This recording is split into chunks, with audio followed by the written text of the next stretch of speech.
హిందూ బంధువులందరికీ నమస్కారం అండి. ఈరోజు మనతో పాటు ఒక ప్రముఖ పాస్టర్ ఉన్నారు. ఆయన ఎవరో కాదు, మీ అందరికీ చాలా రోజుల నుంచి సుపరిచితులే. శ్రీ జాన్ పాల్ గారు కడప నుంచి రావటం జరిగింది మన స్టూడియోకి. ముందుగా నమస్కారం జాన్ పాల్ గారు, చాలా సంతోషం మా ఆహ్వానాన్ని మన్నించి ఇక్కడికి విచ్చేసినందుకు. So coming to the point, ఇంటర్వ్యూకి వెళ్ళే ముందు ఒక చిన్న విషయం చెప్పాలి సార్ మా ప్రేక్షకులకు మీ గురించి. సబ్జెక్ట్ పరంగా, సిద్ధాంతపరంగా మీకు నాకు ఎన్ని వైరుధ్యాలు ఉన్నా, ఎన్నిసార్లు ఏం మాట్లాడుకున్నా సరే, కొన్ని విషయాల్లో మీ గురించి మా వాళ్ళకి ఖచ్చితంగా చెప్పాలి.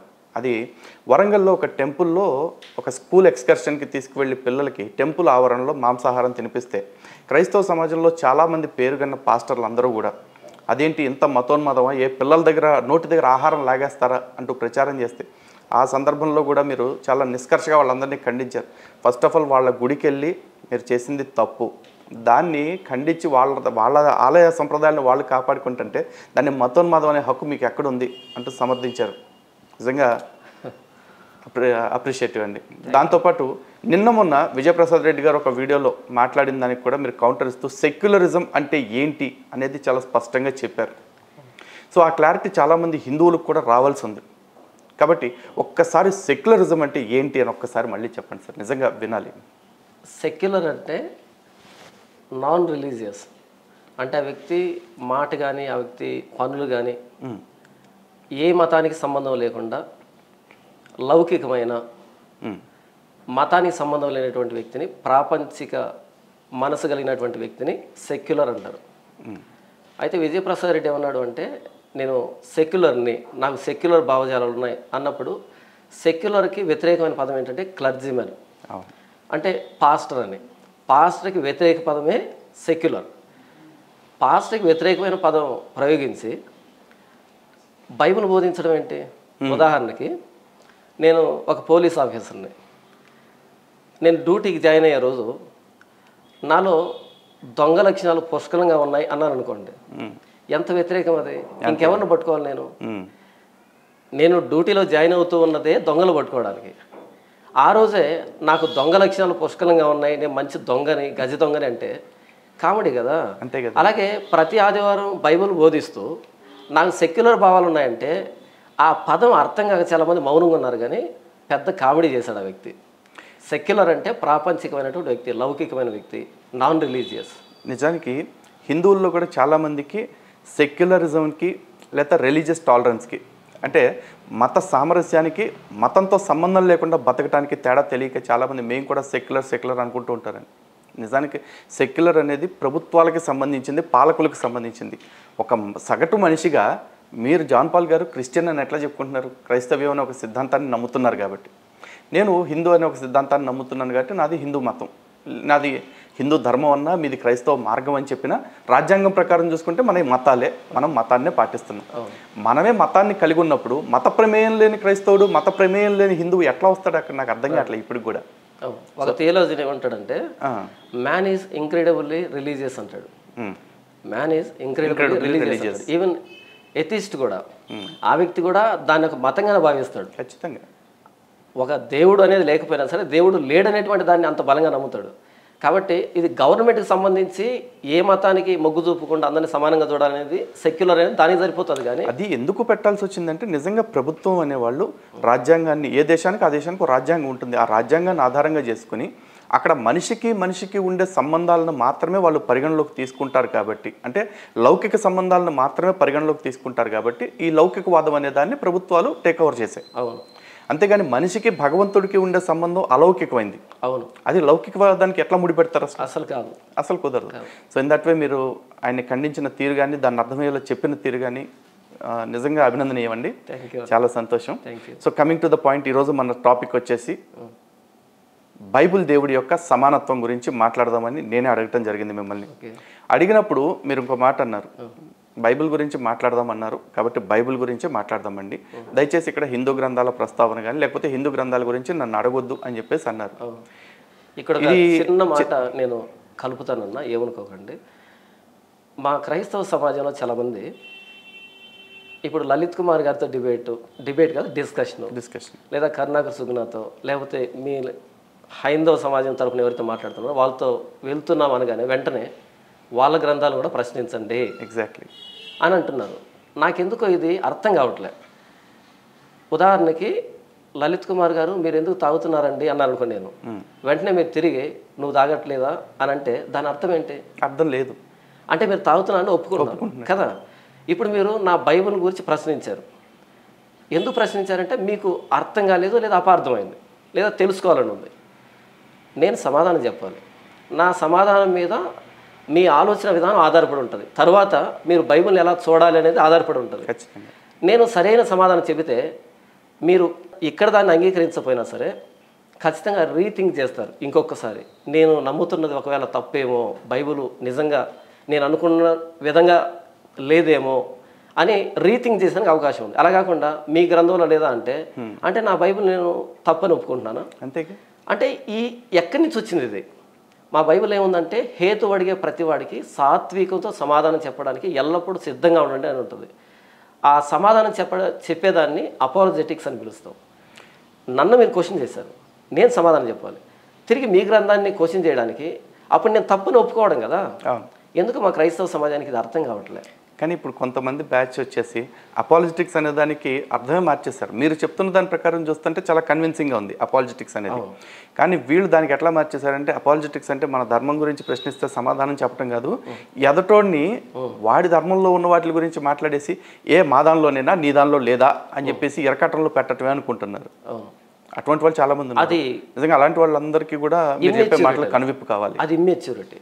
అలా కాదు, నన్ను మీరు ప్రశ్నించారు, నేను సమాధానం చెప్పగలగాలి. మిమ్మల్ని నేను ప్రశ్నించట్లేదు ఇక్కడ. ఉదాహరణకి మీ గ్రంథాన్ని నేను ప్రశ్నిస్తున్నాను అనుకోండి ఉదాహరణకి, అప్పుడు మీ గ్రంథాన్ని నేను సీరియస్గా తీసుకున్నానని, దాన్ని సీరియస్గా తీసుకొని దాన్ని కోల్చడానికి నేను ప్రశ్నిస్తున్నానని, మీ దగ్గర పేలవంగా సమాధానాలు వచ్చాయనుకోండి, అప్పుడు మీ గ్రంథం కూలిపోతుంది. అలా కాకుండా మీరు నేను అడిగిన ప్రశ్నకి ధీటుగా సమాధానం చెప్పగలిగినప్పుడు మీ గ్రంథానికి విలువ పెరుగుతుంది. అలాగే మీరు నా బైబిల్ ప్రశ్నించినప్పుడు నేను ధీటుగా సమాధానం చెప్పగలిగితే, నేనేం సమాధానం చెప్పట్లేదు, బైబిల్లో ఉన్నదాన్ని మీకు అర్థమయ్యేటట్టుగా చెబుతున్నాను, అప్పుడు నా బైబిల్ గొప్పతనం పెరుగుతుంది. ప్రశ్న అన్నది చాలా మంచిది. ఖచ్చితంగా ప్రశ్న అన్నది చాలా మంచిది. ఈ చర్చలు ఏవైతే జరుగుతూ ఉన్నాయో మన మధ్య, ఈ డిస్కోర్సెస్ ఇవన్నీ కూడా చాలా మంచిది, సమాజానికి చాలా అవసరం అండి. అవును. అయితే కొంతమంది ఎట్లా అనుకుంటున్నారు అంటే చర్చ అనగానే అవతల మీద పడిపోయి దాడి చేసేయటం, లేకపోతే కరిచేసుకోవటం అన్నట్టు మాట్లాడి, గతంలో జాన్ బాబు గారు వచ్చినప్పుడు కూడా ఆయన మీద చాలా రకాల దాడి చేసేసారు. ఇద్దరు కూర్చొని మాట్లాడుకుంటున్నాం అంటే మన ఇద్దరం కూడా ఒక అంశం మీద ఇరువురు అభిప్రాయాలను ప్రజెంట్ చేసుకోవటానికి ఉన్నాం. కొట్టుకోవటానికి తిట్టుకోవటానికి కాదు కదా.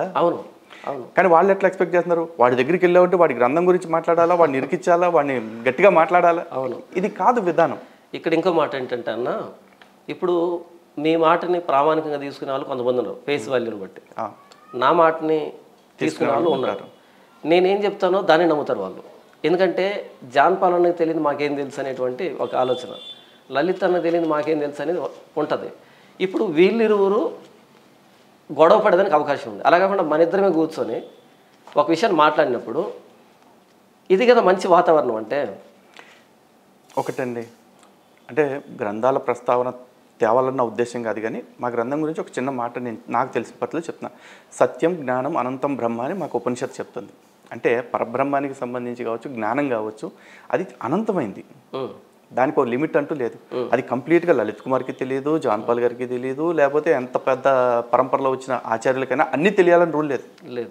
అన్నీ తెలిసిపోయిందని ఎవరైతే అనుకుంటాడో వాడు అందరికంటే పెద్ద అజ్ఞానం అని చెప్పేసి ఉపనిషత్తు చెప్తుంది. సో ఇక్కడ అందరికీ చెప్పాల్సింది ఒకటే, ఈరోజు లలిత్ కుమార్ కొన్నిట్లో తేలిపోవచ్చు, లేకపోతే జాన్ పాల్ గారు కొన్నిట్లో తేలిపోవచ్చు, లేకపోతే జాన్ బాబు గారు తేలిపోవచ్చు, ఇంకొకళ్ళు తేలిపోవచ్చు. ఇదంతా ఏంటి అంటే తెలిసిన పరిధిలో సత్యం గురించి ఒక పునశ్చరణ చేసుకుంటున్నాం అంతే, అంతకు మించి ఇక్కడ ఏం లేదు. So coming to the topic, ఇప్పుడు బైబుల్ దేవుడి సమానత్వం గురించి మాట్లాడదాం జాన్ పాల్ గారు. ఖచ్చితంగా. కాకపోతే మాట్లాడటానికి ముఖ్య కారణం ఏంటంటే నాకున్న ప్రధానమైన అనుమానం, బైబిల్ ప్రకారం మీరు ఒక సృష్టికర్తని చెప్తున్నారు. ఆయన పేరు యెహోవా అంటారు.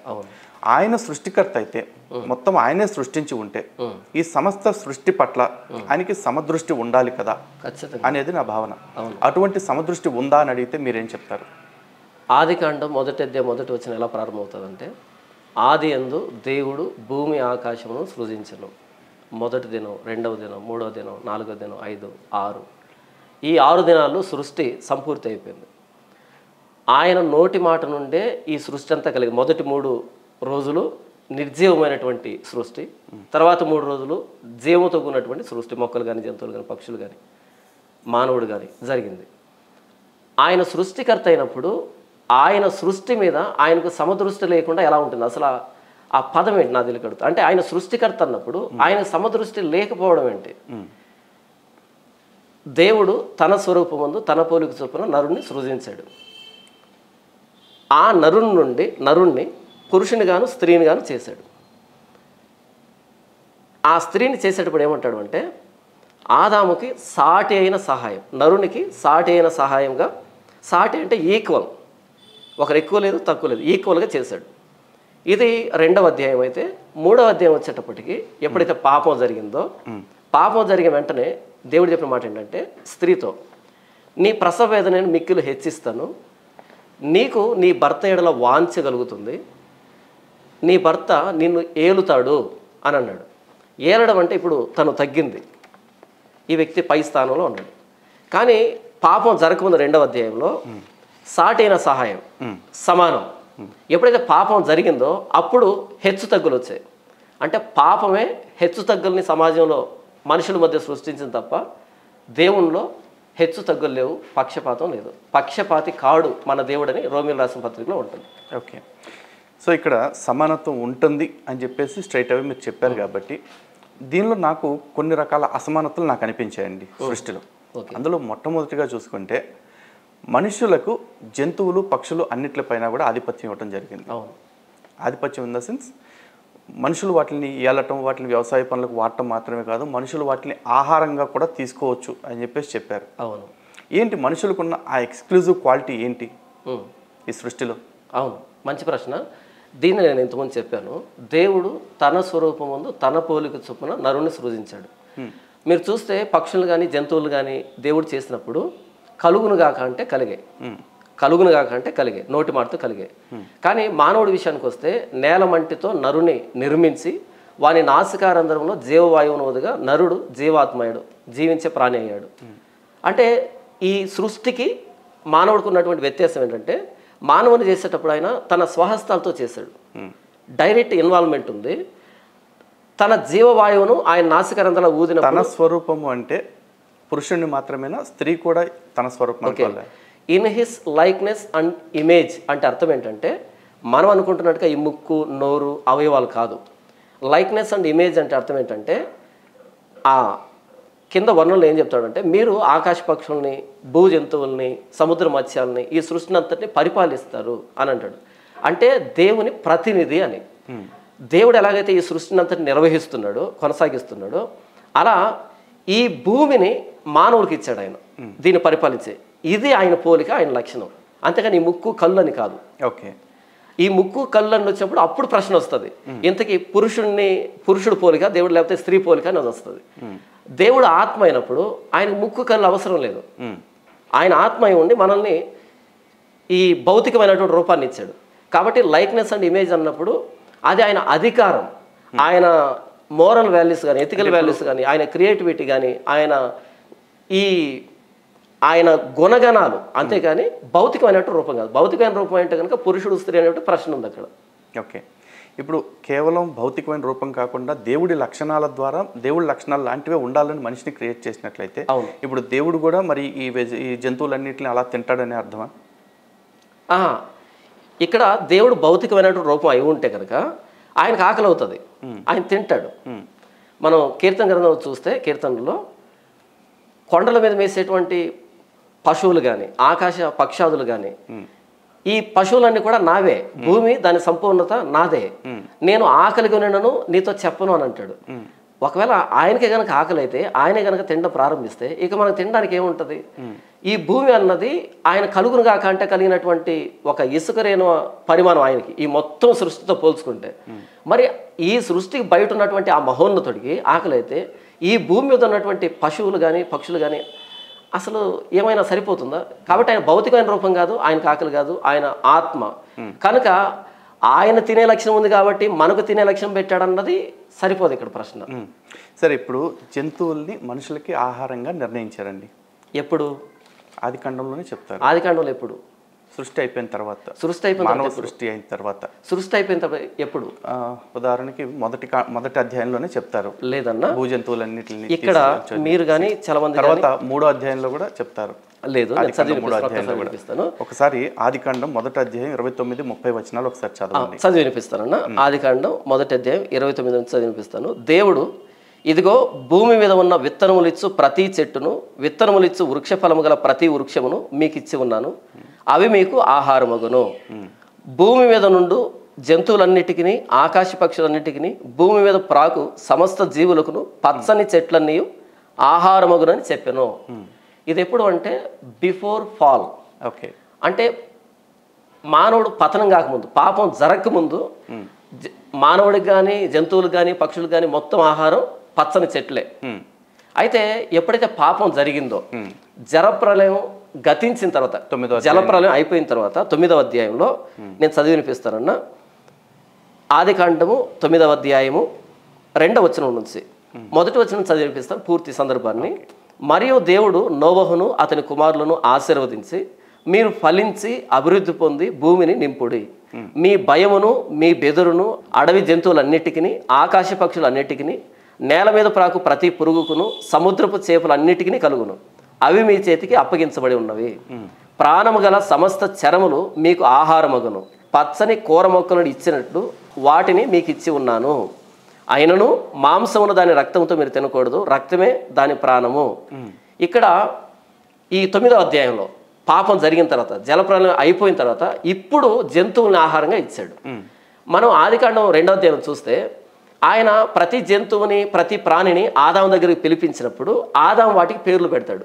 అందులో సింహం వచ్చి ఉంటుంది, అందులో చిరుతపులి వచ్చి ఉంటుంది, అందులో అప్పుడు డైనోసార్లు ఉన్నాయి కదా, ఏనుగు కానీ, ఇవన్నీ వచ్చాయి. వాటన్నిటికీ ఆదాము పేరు పెట్టాడు. అంటే ఆదామును చూసి అవి భయపడలేదు, వాటిని చూసి ఆదాము భయపడలేదు. ఇద్దరికి ఆ చనువు ఉంది, భయం లేదు వారి మధ్య. ఎప్పుడైతే జలప్రలయం గతించిందో అప్పుడు మీ భయాన్ని బెదుర్ని జంతువులు కలుగు చేస్తాను, అవి మీకు ఆహారం అవుతాయి. ఎప్పుడైతే అవి మనకు ఆహారం అయ్యాయో, మనం చూసి అవి భయపడ్డాయి, అప్పుడు మానవుడికి జంతువులకు మధ్య సంబంధం తెగిపోయింది. అవి మనల్ని దాడి చేయడం, మనం వాటిని దాడి చేయడం మొత్తం అస్తవ్యస్తం అయిపోయింది. ఇదంతా పాపం ద్వారా వచ్చినటువంటి పర్యవసానం తప్ప దేవుళ్ళ సమానత్వం లేదు అని అర్థం కాదు. ఇదంతటికి రెఫరెన్స్ ఎక్కడుందండి? ఏంటి దీనికి రెఫరెన్స్ ఎక్కడుంది?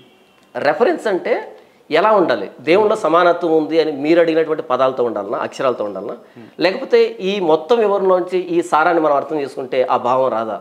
ఆ భావం రావట్లేదు కదా. ఎలా రావట్లేదు చెప్పండి. ఎందుకంటే ఇప్పుడు పాపం పెరిగిన తర్వాత దేవుడు జంతువులన్నిటి పెరిగిన తర్వాత కాదు, పాపం జరిగిన తర్వాత దేవుడు మనుషులందరికీ కూడా జంతువుల్ని ఆహారం కింద ఇచ్చాడు అని చెప్పేసి చెప్తున్నారు. అవును. ఎటువంటి జంతువుల్ని ఇచ్చాడు సార్? ఎటువంటి జంతువుల్ని ఇచ్చాడు అంటే యూదులకైతే, ఇశ్రాయేళ్ళకైతే పవిత్రమైన, అపవిత్రమైన ఉన్నాయి. మిగిలినటువంటి ప్రపంచానికైతే వాళ్ళ ఇష్టం, ఏవి తినాలంటే అవి తినొచ్చు. ఇక్కడ ఈ యూదులు, మిగతా ప్రపంచం అనే దాని గురించి మళ్ళీ కాసేపు డిస్కస్ చేద్దాం. మంచిది. అయితే ఇక్కడ నేను అనేది ఏంటంటే, ఇప్పుడు జంతువులు ప్రాణులే, మనుషులు ప్రాణులే. అవును. జంతువుల్ని తీసుకొచ్చి మనుషులకి ఆహారంగా పెట్టాల్సిన అవసరం ఏంటి? ఇష్టం లేకపోతే ఆయన తీసుకొచ్చి ఏదైనా నుంచి బయటకు పంపించేసినట్టు ఈ జంతువుల్ని ఇంకో చోట ఎక్కడైనా పంపించేసి ఇంకో సృష్టిలాగా ఉంచేసేయాల్సింది. ఇప్పుడు ఆ జంతువులన్నిటికీ కూడా ప్రాణం పెట్టి ఆ జంతువుల్ని నువ్వు కోసుకు తినొచ్చని మనిషికి అప్పచెప్తున్నారు అంటే జంతువుల్ని మనుషుల్ని సమానంగా చూడలేదుగా. జంతువుల కంటే మనిషిని కాస్త ఎక్కువగా చూస్తున్నట్లే కదా. కేవలం దేవుడు తన స్వరూపం ముందు తయారు చేశాడు కాబట్టి మనుషులు ఎక్కువ అనుకుంటే కనుక మరి జంతువులు ఆ స్వరూపంలో ఎందుకు తయారు చేయాలి? అసలు చావటానికా? ఓకే, మీ ప్రశ్న నాకు అర్థమైంది. ఒకటి, ఎందుకు దేవుడు జంతువుల్ని ఇచ్చాడు మానవుడికి అని అంటే, ఇది 6th క్లాస్లో మనకి ఫుడ్ చైన్, ఫుడ్ వెబ్ అని ఉంటుంది, లేదా మనం సింబయోసిస్ అనేటువంటి పదాన్ని వాడుతూ ఉంటాం కదా. ఈ సృష్టిలో ఏ జంతువు కూడా అలాగే కొనసాగితే కనుక ఈ ఫుడ్ చైన్ అనేది, ఫుడ్ వెబ్ అనేది కనుక డిస్టర్బ్ అయితే కనుక మొత్తం సృష్టికి ప్రమాదం. సింబయోసిస్ అనేది లేకపోతే ఇంతవరకు ఆ సృష్టి వచ్చి ఉండేది కాదు. కనుక ఏంటంటే, ఒకటి ఇక్కడ మనం దేవుని ఆ సృష్టి విధానాన్ని క్వశ్చన్ చేయడానికి కూర్చోలేదు ఇక్కడ మనం. అలా కాదు, అంటే దేవుని సమానత్వాన్ని మనం డిస్కస్ చేస్తున్నాం. అయితే ఆయన ఇలా ఎందుకు చేశాడు, అలా ఎందుకు చేశాడు అంటే, ఎందుకు అనేదానికి నా దగ్గర సమాధానం లేదు. ఎందుకు లేదు అంటే, ఎందుకంటే దేవుడు సృష్టి గురించి నేను ప్రశ్నించట్లా, లేదు తను సృష్టించిన వాటిల్లో తను అన్నిటిని సమానత్వంతో ఎందుకు చూడట్లేదు అనే దాని గురించి నా క్వశ్చన్. ఇక్కడ ఈ క్వశ్చన్ ఎందుకు అడుగుతున్నాను అనే దానికి కూడా నాకు రీజన్ ఉంది, అది కూడా చెప్తాను. సమానత్వం అనేది ఎక్కడ వర్తిస్తుంది అంటే జంతువులకి మానవుడికి మధ్య సమానత్వం అనేది వర్తించదు.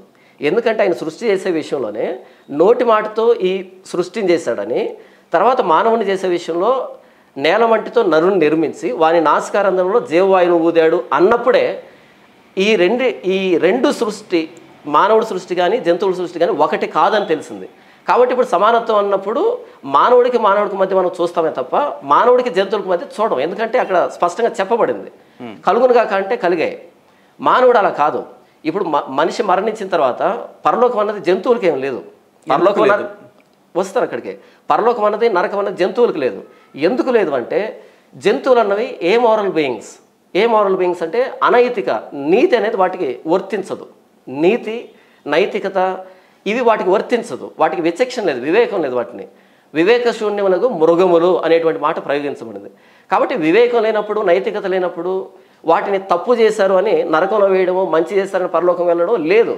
కాబట్టి ఇలాంటి అనైతిక జీవులకి నైతికత కలిగినటువంటి మానవుడికి మధ్య సమానత్వం అనేటువంటి పదం చెల్లదు. మానవులకు మధ్య సమానత్వం చెల్లుతుంది.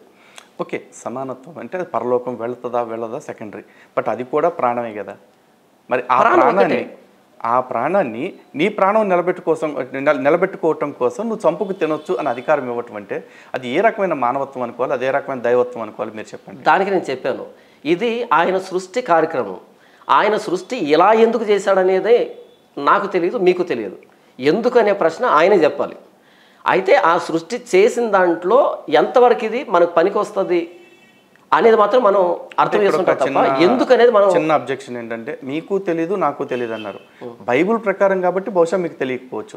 హిందూ గ్రంథాల ప్రకారంగా చూస్తే నా దగ్గర ఇప్పుడు ఇక్కడ మరలా మీరు హైందవ గ్రంథాలు అందుకే గ్రంథం ప్రస్తావన అలా కాదు, నాకు తెలియదు అన్నారు కాబట్టి నేను చెప్తున్నా.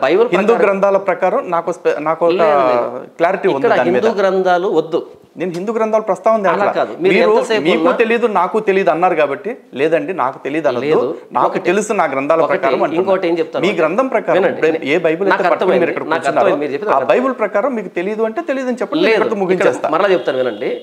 ఒకవేళ మీరు మీ గ్రంథాల ప్రకారం నాకు తెలుసు అన్నా సరే దాన్ని మనం వెరిఫై చేయలేం. ఎందుకనే ప్రశ్నకి వెరిఫై చేయలేము. ఎందుకంటే ఈ సృష్టికి సంబంధించి మత గ్రంథాల సిద్ధాంతాలను అన్నిటిని ఎవరు వెరిఫై చేయలేరు.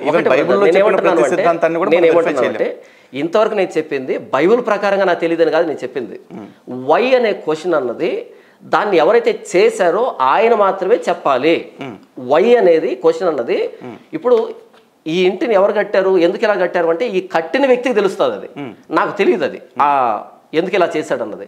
అలాగే ఈ సృష్టిని దేవుడు చేశాడు కాబట్టి ఆ సృష్టికర్త మాత్రమే వై అనే దానికి సమాధానం చెప్తాడు. దీనికి నేను ఏమంటాను అంటే ఒకటి ఈ వై ఈ ఎందుకు అనేదాన్ని ఇటు మీరు కానీ నేను కానీ ప్రపంచంలో ఎవరు కానీ చెప్పేదాన్ని ప్రయత్నం చేశాను సార్. నేను కూడా చెప్తాను, ఇంతకుముందు చెప్పాను మీకు ఫుడ్ చేయనండి, ఫుడ్ వేప్ అని, సింబయోసిస్ అని ఇలా చెప్పాను నేను. ఇక సైంటిఫిక్గా ఏంటంటే చెప్పొచ్చు, కానీ ఏంటంటే ఇక్కడ మనం ఎన్ని మాట్లాడుకున్నా సరే ఇవన్నీ కూడా హైపోథీసిస్ అవుతాయి, ఒక పరికల్పన అవుతాయి తప్ప నిజంగా పోయేదానికి ఆన్సర్ ఆయన మాత్రం చెప్పాలి. ఒక మాట జాన్పాల్ గారు, ఇక్కడ ఫుడ్ చైన్ గురించో లేకపోతే సింబయాసిస్ గురించో లేకపోతే ఇంకో ప్రొసీజర్ గురించో మనం మాట్లాడుతున్నామంటే it is completely related to science. Science is a bit different from spirituality. ఇక్కడ ఒక మాట ఉంది నేను చెప్తాను సార్. సైన్స్ ప్రకారం చూసుకుంటే అది జంతువు, మనం మనిషి అంతే. అదొక లివింగ్ బీయింగ్, మనం ఒక లివింగ్ బీయింగ్, అంతవరకే. కానీ మతం ప్రకారం చూసుకుంటే మనుషులు అనేవాళ్ళు ఆ ప్రాణి కంటే కాస్త ఎక్స్ట్రా క్వాలిఫైడ్ లివింగ్ బీయింగ్స్ కింద పరిగణించబడుతున్నారు బైబిల్ ప్రకారం మాట్లాడుతున్నారు. అదే హిందూ గ్రంథాల ప్రకారం చూసుకుంటే ఆ డిఫరెన్స్ లేదు. కానీ ఇక్కడ మనకు ఆ ప్రస్తావన వద్దన్నారు కాబట్టి బైబిల్ ప్రకారం మాట్లాడుతున్నారు కొంచెం ఎక్స్ట్రా క్వాలిఫైడ్ లివింగ్ బీయింగ్స్ మనుషులు అనేవాళ్ళు. ఆ డిఫరెన్స్ ఎందుకు ఉంది కాబట్టి సైన్స్తో కంపేర్ చేసుకున్నాం అనుకోండి, అసలు మనుషుల మధ్య కూడా డిఫరెన్స్ లేదు. అక్కడ ఆడ మగ ఉన్నారు కానీ భార్యాభర్త అనే పదం కూడా ఉండదు. స్త్రీ పురుషుల్లోకి వచ్చేప్పటికి అన్న తమ్ముళ్ళు, అక్క చెల్లెళ్ళు ఇట్లాంటి వరుసలు కూడా ఉండవు. మత గ్రంథాలు మనకు ఆ మార్గదర్శనం చేసినాయి కాబట్టి గ్రంథాల ఆధారంగా మాట్లాడుకుందాం. గ్రంథాల ప్రకారం చూసుకుంటే అది ప్రాణి, మనము ప్రాణులమే. ఆ ప్రాణిని నువ్వు కోసుకు తినొచ్చు అనే అధికారం మనకి ఇవ్వటానికి గల కారణం ఏంటి? ఓకే, ఇక్కడ మీరు సైన్స్ అనేది ప్రస్తావించారు కాబట్టి నేను సైన్స్ అన్నటువంటి పదం వేరే, మీరు సైన్స్ అన్నటువంటి పదం వేరే, అంటే ఆ భావం వేరే. నేను సైన్స్ అని దేన్ని అన్నాను అంటే science is nothing but thinking after God. Thinking after God అంటే అర్థం ఏంటంటే, ఇప్పుడు నేను ఒక వస్తువుని కింద పడేసాను, అది కింద పడింది. అలా కింద పడాలి అనేటువంటి దానిని ఎవరు పెట్టారు అంటే దేవుడు పెట్టాడు. ఇంతకైనా ఏ నియమాన్ని పెట్టాడన్నది న్యూటన్ దాన్ని బయటికి తీశాడు. దాన్ని గ్రావిటీ అంటారు అని. న్యూటన్ చెప్పాడు కాబట్టి గ్రావిటీ లేదు, గ్రావిటీ ఉంది కాబట్టి న్యూటన్ చెప్పాడు. So science is nothing but thinking after God. దీన్ని నేను సైన్స్ అన్నాను. అంటే ఈ నేచర్లో మిస్టరీస్ ఉన్నాయి కదా, ఆ మిస్టరీ ఏంటని చెప్పిన వ్యక్తిని సైంటిస్ట్ అన్నాం మనం. అక్కడ నేను సైన్స్ అనే పదాన్ని వాడాను తప్ప, సైన్స్ ఏం చెప్తుందంటే మ్యాన్ ఈజ్ సోషల్ యానిమల్ అని చెప్పింది. ఓకే, సోషల్ యానిమల్ అన్నది దాన్ని నేను సైన్స్ అనట్లేదు. సైన్స్ టెక్స్ట్ బుక్లో ఏముందంటే మనిషి కోతు నుంచి ఎవాల్వ్ అయ్యాడని చెప్తుంది. దాన్ని నేను సైన్స్ అనట్లేదు, దాన్ని నేను నాన్ సెన్స్ అంటున్నాను. ఓకే, దాన్ని న్యూ సెన్స్ నేను ఏమంటా అంటే, నేను సైన్స్ అన్నటువంటి పదానికి ఉన్నటువంటి భావానికి, మీరు సైన్స్ అన్నటువంటి పదానికి భావానికి ఏంటంటే ఇది డిఫరెన్స్ ఉంది అని చెప్తున్నాను. నేను సైన్స్లో అంటే ఈ ఫుడ్ వెబ్ కానీ ఫుడ్ చైన్ ఇవన్నీ చెప్పాను కదా, ఇవి దేవుడి నేచర్లో ఎందుకు ఇలాంటివి ఉన్నాయి, ఎలా ఇది రన్ అవుతుంది అనే దానికి సైంటిస్ట్ ఇచ్చిన ఎక్స్ప్లెనేషన్ మాత్రమే ప్రస్తావించాను తప్ప, అలా మనం చెప్పొచ్చు వై అనే దానికి. కానీ అల్టిమేట్గా వై అనేది క్రియేట్ చేసిన అయినా చెప్పాలి అనేది నాది వాదన. ఇక్కడ ఒక క్వశ్చన్ అక్కడ బ్లాంక్ ఎక్కడ అయిపోతుందంటే సార్, ఒక జంతువుని ఇంకో జంతువు పీక్కు తింటుంటే, లేదా ఒక మనిషిని ఇంకో జంతువు పీక్కు తింటుంటే, ఆ జంతువుని మనం క్రూర మృగము అంటున్నాం. అవును, it is wild by it's instinct. అవును, వదిలేద్దాం. అవును. కానీ మనిషి ఎవరైతే ఉన్నారో ఆ మనిషి అనే అతను వీటన్నిటి మీద నీకు ఆధిపత్యం ఇచ్చాను కాబట్టి నువ్వు వాటిని పీక్కు తిను అంటున్నారు. మనిషి కూడా వైల్డ్ అయ్యాడు, but not by instinct, but by God's will అని చెప్పేసి బైబిల్ చెప్తుంది. మరి మనిషి ఎందుకు అంత వైల్డ్గా ఉండమని చెప్పి దేవుడు చెప్పాడు? మీరు అన్నటువంటి స్టేట్మెంట్ బైబిల్ ఎక్కడుంది అంటే, ఆ సారాంశం ఎక్కడుంది? మనిషి వైల్డ్గా జంతువులు తినడం ద్వారా వైల్డ్ అవుతున్నాడు అని ఎక్కడ? ఒక జంతువుని తింటున్నారు, ఒక ప్రాణిని చంపి తను తింటున్నాడు అంటే క్రూరత్వం కాక మరి ఏంటి మరి చెప్పండి? అలాగైతే ఆ క్రూరత్వాన్ని బైబిల్ దేవుడు ఆజ్ఞగా ఇచ్చాడు. ఈ సమస్త భూజంతువుల మీద నీకు అధికారం ఇవ్వబడింది, తిను. అందులో కొన్ని స్పెసిఫికేషన్స్ పెట్టేసి ఇవి తినొచ్చు, ఇవి తినకూడదు అని చెప్పేసి అన్నారు. చెట్ల ప్రాణం ఉందా? ఏదండి, చెట్లకు ప్రాణం ఉందా? ఉందని కొంతమంది చెప్తున్నారు. సైన్స్ కొంతమంది కదా, సైన్స్ ఏం చెప్పింది? చెట్ల ప్రాణం ఉంది కదా, మరి చెట్లను తిన్నప్పుడు కూడా ప్రాణాన్ని తిన్నట్టే కదా. చెట్లను తింటున్నప్పుడు లేకపోతే చెట్లను కోస్తున్నప్పుడు అది కన్నీళ్ళు పెట్టుకోవటం, అది ఏడవటం, గిలగల కొట్టుకోవటం మనకు తెలియట్లా. కాదు చెప్తాను నేను, అది గిలగల కొట్టుకోవటం మనకు తెలియట్లా. కానీ మనం ఒక జంతువును కోస్తున్నాము అంటే అది గిలగల కొట్టుకుంటుంది, దాని రక్తం బయటకు వస్తుంది, అది అరుస్తుంది, బాధపడుతుంది, అది మనకు తెలుస్తుంది. అది నువ్వు ఎట్లయినా ఏడవే, నిన్ను దేవుడు నా కోసమే తయారు చేశాడు, నేను కోసుకు తింటా అని మనం అంటున్నామంటే అది క్రూరత్వం కాదు. ఓకే, అంటే ఇక్కడ మీరు చెట్లు గిలగల కొట్టుకోవట్లేదు కాబట్టి వాటిని చంపితే అది అదొకటే కాదు. దానికే చెప్తున్నా, కంటిన్యూషన్. ఇప్పుడు చెట్లకి జంతువులకి కంపేర్ చేస్తున్నారు. చెట్టుని నేను ఒక ఆకు గిల్లాను అనుకోండి కూర వండుకోవటానికి, ఆకు మళ్ళీ చిగురు వస్తుంది. నేను ఒక పండు కోసాను అనుకోండి, ఆ పండు ఇంకో పింద మళ్ళీ పండు అవుతుంది, లేకపోతే ఆ పండు నేను కొయ్యకపోయినా కాసేపటికి రాలిపోతుంది. కానీ జంతువు కాడికి వచ్చేపటికి నేను తినడం కోసం ఒక మేక కాలు నరికాను అనుకోండి, దానికి కాలు మళ్ళీ రాదు. అంటే మొలకెత్తనాలు తిన్నప్పుడు మరలా ఇంకో మొలకెత్తనాలు వస్తాయంటారా? ఆల్రెడీ దానికి ఏర్పాటు జరిగింది కదా. మొలకెత్తనాలు ఉన్నాయి, మొలకొచ్చింది, దాన్ని మొత్తంగా మింగేసాం అనుకోండి, ఇంకో మొలకెత్తనం ముట్టుకొస్తుంది అంటారా? రాకపోవచ్చు. ఇక్కడ ఏంటంటే రెండింటికి కంపేర్ చేస్తాను. ప్రశ్న ఇస్తాను. ఒకటి, మొలక విత్తనాలకు వచ్చేపాటికి వాటికి నొప్పి లేదు, దానికి నేను చెప్తున్నాను. లేదు, చెట్ల నుంచి కోసుకునే దానికి it can reproduce, regenerate. Okay, మీ వాదన నాకు అర్థమైంది. మీరు ఒకటేమన్నారు అంటే చెట్లు గిలగలు కొట్టుకో, కన్నీళ్ళు గార్చవు, చెట్లకి నొప్పి లేదు, చెట్లు అరచవు అనేటట్టుగా మీరు అన్నారు. ఈ 4 క్వాలిటీస్ని ఒక వ్యక్తి కోమాలో ఉండిపోయాడు. కోమాలో ఉన్న వ్యక్తిని గొంతు కోసామనుకోండి, గిలగిల కొట్టుకోడు, కన్నీళ్ళు గార్చడు, అరవడు, నొప్పి అని కేకలు వేయడు. ఇప్పుడు చెప్పండి, కోమాలో ఉన్న వ్యక్తులను చంపేద్దామా? ప్రాణం కదా అది, చంపం కదా. కాబట్టి ప్రాణం అన్నది మనం వాడు ఏడుస్తున్నాడా ఏడ్చట్లేదా దాన్ని కాదు, దాన్ని బట్టిగా మనం డిఫైన్ చేస్తున్నాం. ప్రాణము ప్రాణమే, చీమదైన ప్రాణమే, ఏనుదైన ప్రాణమే. జగదీష్ చంద్రబోస్ అది మీరు చెప్తున్న సైన్స్ కాడికి వస్తే చెప్తాను. జగదీష్ చంద్రబోస్ గారు వచ్చేసి చెట్లకి ప్రాణం ఉంది అని చెప్పేసి ఒక నిర్ధారణ చేసి ఆయనకున్న థియరీ ఏదో అని చెప్పేసి వెళ్ళారు. చెప్తాను సార్, అంతకు ముందంతా కూడా ఈ చెట్లకి ప్రాణం ఉందా లేదా అని చెప్పేసి ఎవరు ఆలోచించలా, తింటూ వచ్చారు. కానీ జంతువుకి ప్రాణం ఉంది అనే విషయం ఇప్పుడు కాదు. సృష్టి ఆరంభం నుంచి మనిషి ఎలా పుట్టాడు, జంతువు అలాగే పుడుతుంది. మనిషి ఏ విధంగా అయితే స్త్రీ పురుష కలయిక వల్ల మూడో ప్రాణం వస్తుందో, అలాగే జంతువుల్లో కూడా స్త్రీ పురుష కలయిక వల్లే వస్తుంది. కొత్తగా ఏం జరగట్లేదు. కాబట్టి ఈ ప్రాణానికి ఆ ప్రాణానికి డిఫరెన్స్ ఏంటి?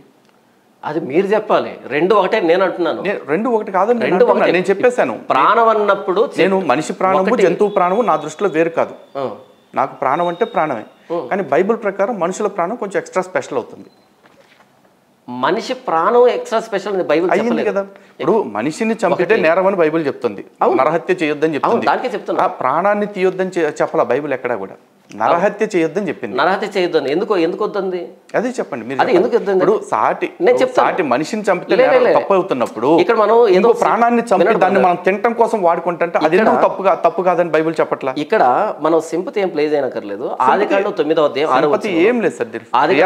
ఆదికాండం 9వ అధ్యాయం 6వ వచనంలో నరుని రక్తమును చిందించు అనే రక్తము నరుని వలననే చిందింపబడును. ఎలానగా దేవుడు తన స్వరూపమందు నరుని చేసెను. ఈ స్వరూపం అంటే ప్రాణం రెండింటికి ఒకటే, మానవుడికి జంతువుకి ప్రాణం ఒకటే. ఎందుకంటే జంతువులు భూమి నుంచే వచ్చే, మానవుడిని కూడా ఆ రా మెటీరియల్ అనేది నేల మంటి నుండి నరుని సృజించి ఈక్వల్. ఈ భౌతికమైనటువంటి దేహం జంతువులు ఎలాంటి నిర్మాణం ఉందో మనలో అలాంటి నిర్మాణం ఉంది, అలాంటి క్రియ జరుగుతుంది బయోలాజికల్గా.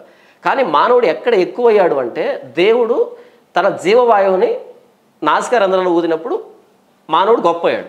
అంటే ఈ జంతు ప్రపంచం కంటే పై స్థాయికి వచ్చాడు దేవుని స్వరూపం కాబట్టి. కనుక దేవుని స్వరూపం మీద దాడి అన్నది పాపంగా పరిగణించబడుతుంది. మీరు చెప్తున్న లెక్క ప్రకారం మనుషులు మరియు జంతువులు సమానం కాదు మరి దేవుడి దృష్టిలో. నేను అదే ప్రారంభంలో చెప్పాను. నేను సృష్టి జరిగే నిర్మాణంలోనే జంతువుల్ని పక్షుల్ని నేలమంటి నుండి లేకపోతే సముద్రం నుండి ఆయన తీశాడు అన్నప్పుడు ఇటువైపు నేలమంటి చేశాడు, ఇక్కడ కలుగును కాకన్నాడు, ఇక్కడ చేశాడు. ఇక్కడ చేయడంతో పాటు ఆయన జీవవాయువును ఊదాడు. ఈ సృష్టి చేసే విధానంలోనే మానవుడికి జంతువులకి కంపారిజన్ లేదు అని స్పష్టంగా ఉంది కదా. మరలా నేను చెప్పేది ఏంటి? నేను అది చెప్తున్నాను సార్. స్టార్టింగ్ లో ప్రశ్న అందుకే అడిగా, అయితే ఇక్కడ బైబిల్ దేవుడి దృష్టిలో తను చేసిన సృష్టి మొత్తం సమానమా అని చెప్పేసి అడిగా. సమదృష్టి కలిగి ఉన్నారా అని అడిగా. సృష్టి మానవుడు సమానం కాదు.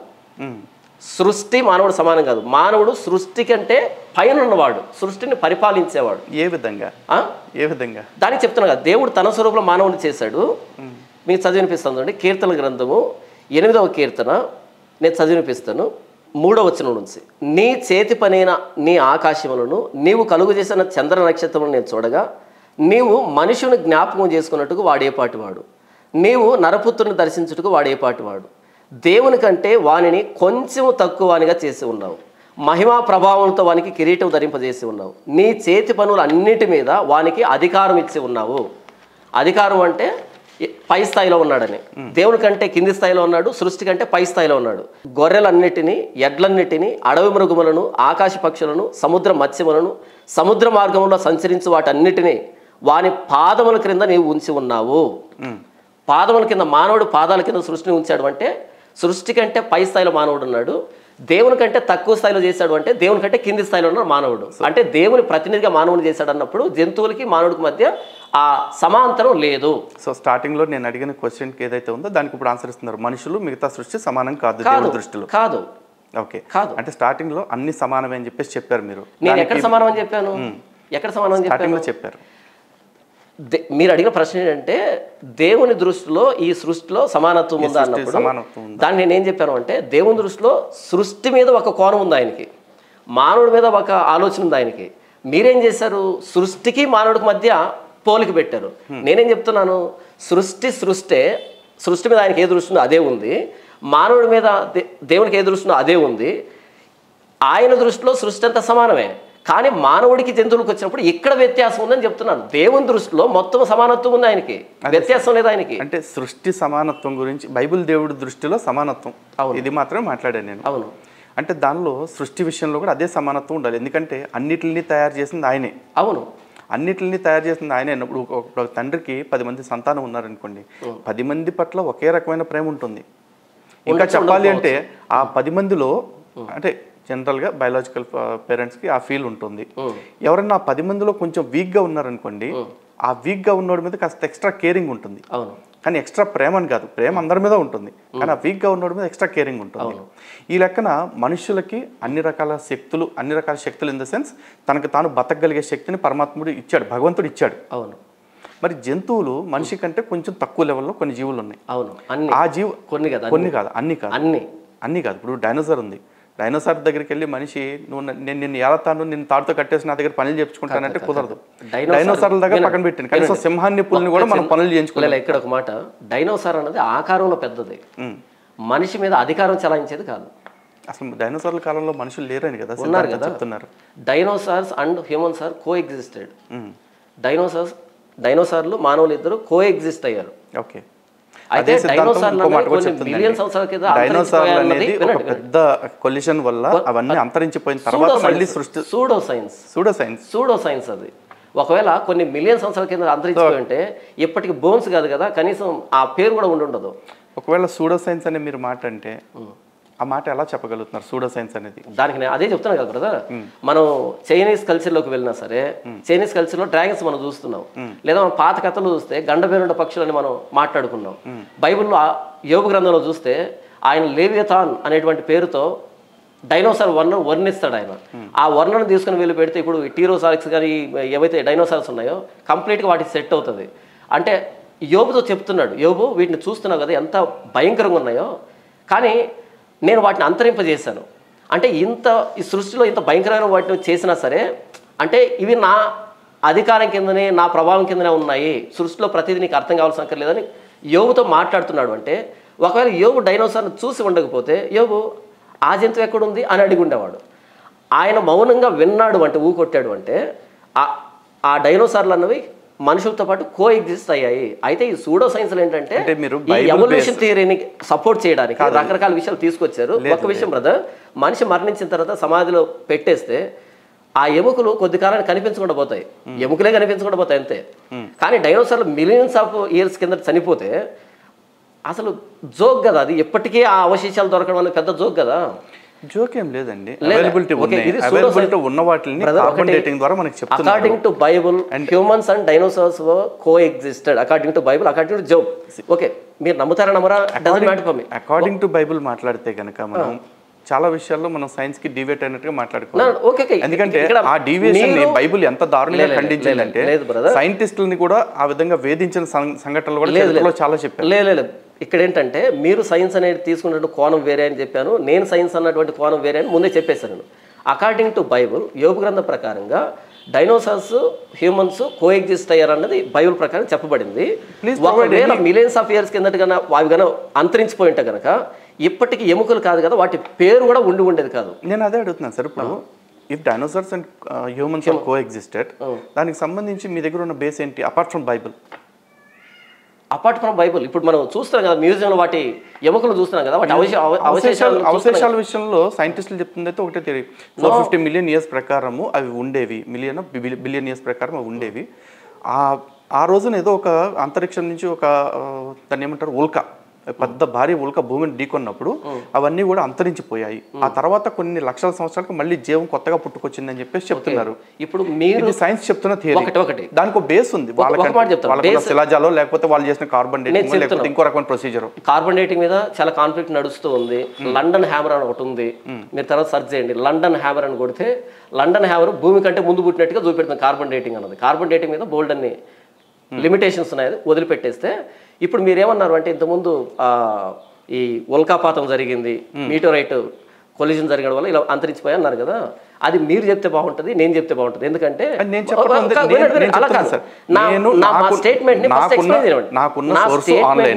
ఆన్లైన్ లో నుంచి కూడా నేను Hindu philosophy, Christian philosophy, scientific procedure ఏం జరుగుంటది అనేది చదివి దాన్ని మాత్రం చెప్తున్నాను.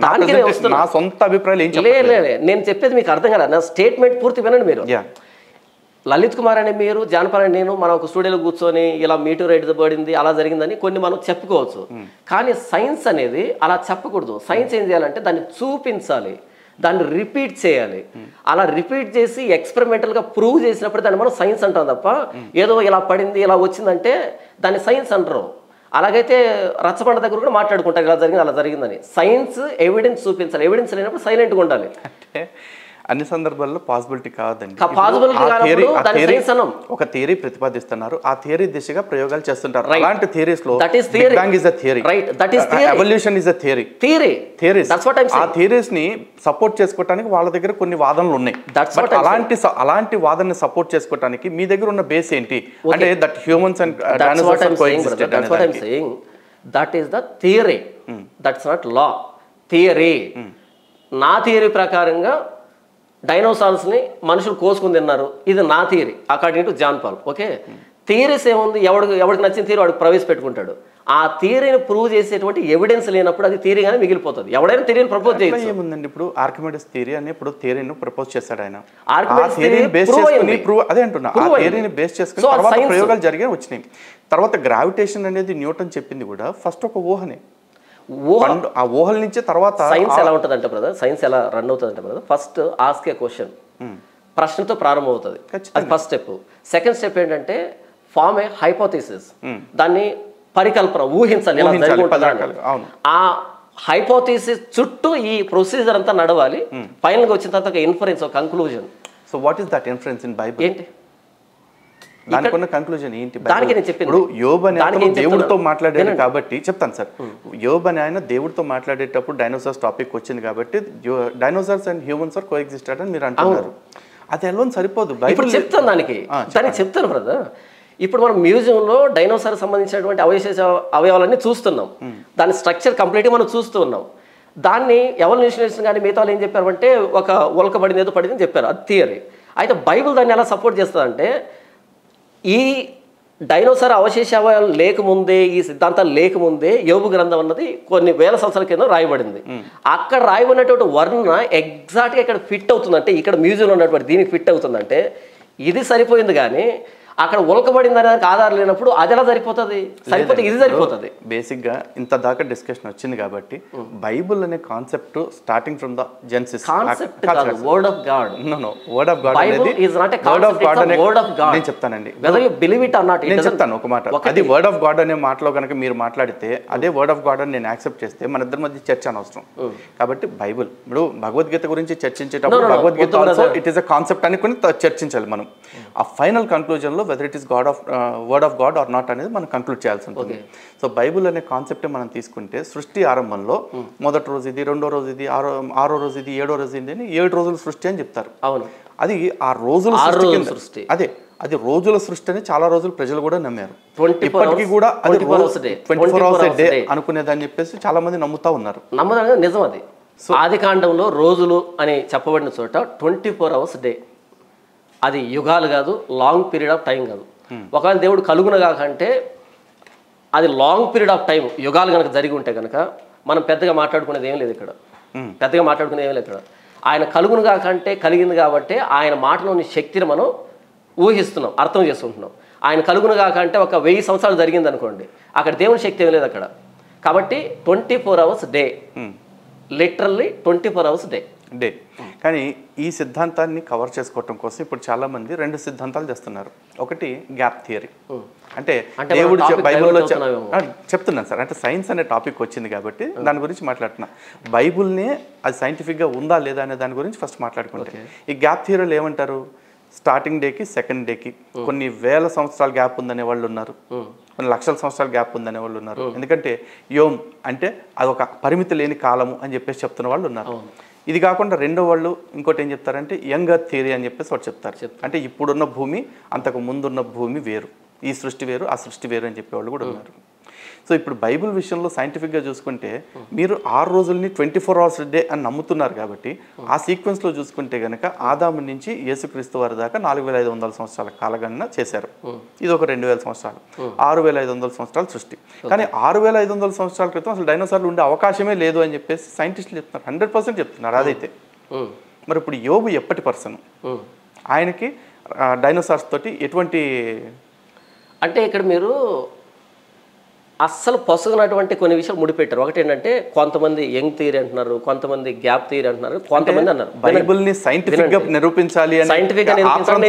సైంటిఫిక్ గా నిరూపించడానికి మీరు సైంటిస్ట్ని కోట్ చేసి ఉంటే నేను కూడా సైన్స్ అనుకునేవాడిని. కానీ మీరు సైన్స్ కోట్ చేయకుండా ఎవరో గ్యాప్ థియరీ, యంగ్ థియరీ అని ఎవరో చెప్పారు. వాళ్ళు ఎవరో నాకు కూడా తెలియదు, వాళ్ళు ఏ సైంటిస్టులు కాదు. ఈవెన్ మీరు కూడా సైన్స్ ని కోట్ చేయలేదు sir. Bible dinosaurs and humans are coexisted అనేది బైబిల్ ప్రకారం అని చెప్పేసి చెప్పారు. According to Bible, even you didn't quote science here. According to Job అని చెప్పి యోబు గ్రంథంలో ఉన్న వర్ణన ఈరోజు మ్యూజియంలో ఉన్నటువంటి డైనోసార్ నమూనా 2 మ్యాచ్ అవుతున్నప్పుడు ఇది సైన్స్ అవుతుంది. కానీ ఎక్కడో ఉల్కబడిందని ఆధారం చూపించకపోతే అది ఎందుకు సైన్స్ అవుతుంది? సూడో సైన్స్ అవుతుంది. కానీ నేను చెప్పాను ఇక్కడ మీరు గ్యాప్ థియరీ అన్నారు, యంగ్ థియరీ అన్నారు, ఈ 2 ఎవరో అని చెప్పారని చెప్పి ఇప్పుడు సైన్స్ ముడిపెడుతున్నారు. ఎవరో చెప్పిన సైన్స్ కింద ముడిపెడతాం? వాడు సైంటిస్ట్ అయి ఉండాలి కదా. కాబట్టి సైంటిస్ట్ చెప్తే అప్పుడు మాట్లాడుకుందాం. ఎవరో చెప్పిందని మనం ఎవరో అంటే ఎవరో కాదండి, క్రైస్తవులే చెప్తున్నారు. క్రైస్తవులు సైంటిస్టులు కాదు కదా. సో ఇదే మాట ఇప్పుడు అడుగుతున్నాను, క్రైస్తవులు సైంటిస్టులు కాదు కదా, మరి బైబిల్లో చెప్పిన దాన్ని పట్టుకొచ్చి సైన్స్కి ఇది రిలేట్ అవుతుంది కదా అనే మాట మీరు వాడారు. మరి అంతే కదా, ఇప్పుడు ఇక్కడున్న వర్ణ ఇక్కడ కనిపిస్తున్న దాన్ని రెండు మ్యాచ్ చేయడం. ఏ సైంటిస్ట్ మ్యాచ్ చేశారు dinosaurs are before 5000 or 6000 years అనేది? మన రోడ్డు పక్కన కుక్క చనిపోయింది, కుళ్ళిపోయింది, ఎముకలు కలేవరం బయటపడింది.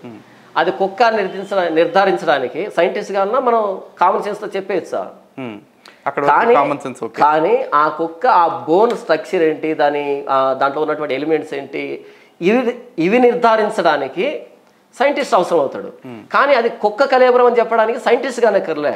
అలాగే యోబు గ్రంథంలో ఉన్నటువంటి ఈ వర్ణన, ఈ మ్యూజియంలో కనపడుతున్నటువంటి ఈ డైనోసార్ నమూనా రెండు మ్యాచ్ అవుతున్నాయని చెప్పడానికి కామన్ సెన్స్ సరిపోతుంది, సైంటిస్ట్ అక్కర్లేదు కదా. ఇప్పుడు డైనోసార్ నమూనా గురించి మీరు మాట్లాడుతున్నారు sir, but when coming to carbon dating or other scientific procedures, dinosaurs అనేవి ఇన్ని లక్షల సంవత్సరాల క్రితం నాటివని సైంటిస్టులు చెప్తున్నారు. మరి ఓకే, అకార్డింగ్ టు సైంటిస్ట్ ఇక్కడికి వచ్చేప్పటికేమో అకార్డింగ్ టు సైన్స్ అనేది పక్కన పెడదామండి, based on common sense and based on Bible మాట్లాడదామని చెప్పి మీరు మొదట అడిగింది కామన్ సెన్స్ సంబంధించిన క్వశ్చన్, ఇప్పుడు అడుగుతాను సైన్స్ సంబంధించిన క్వశ్చన్. కాబట్టి కామన్ సెన్స్ సంబంధించిన కామన్ సెన్స్ తో చెప్తాను, సైన్స్ అకార్డింగ్ టు అన్నప్పుడు అక్కడికే వస్తాను నేను కూడా. కార్బన్ డేటింగ్ అని మీరు మెన్షన్ చేశారు లేదా? కార్బన్ డేటింగ్ మెన్షన్ చేస్తే కార్బన్ డేటింగ్ కి లిమిటేషన్స్ అనేవి నేను చెప్పాను. ఇక్కడ మనం మ్యూజియంలో మీరు చూస్తే గూగుల్లో టైప్ చేయండి లండన్ హ్యామర్ అని టైప్ చేస్తే, లండన్ హ్యామర్ ఎప్పుడు దాన్ని హ్యామర్ అంటే సుత్తే తవ్వకాల్లో బయటపడింది. దాని కార్బన్ డేటింగ్ చేస్తే భూమి కంటే ముందుకెళ్ళిపోయింది, లేదా మానవ సృష్టి కంటే ముందుకెళ్ళిపోయింది. అంటే మానవ సృష్టి కంటే ముందు దేవుడు ఒక సుత్తిని చేశాడా, లేకపోతే ఇంకెవరైనా డైనోసార్లు ఇలాంటి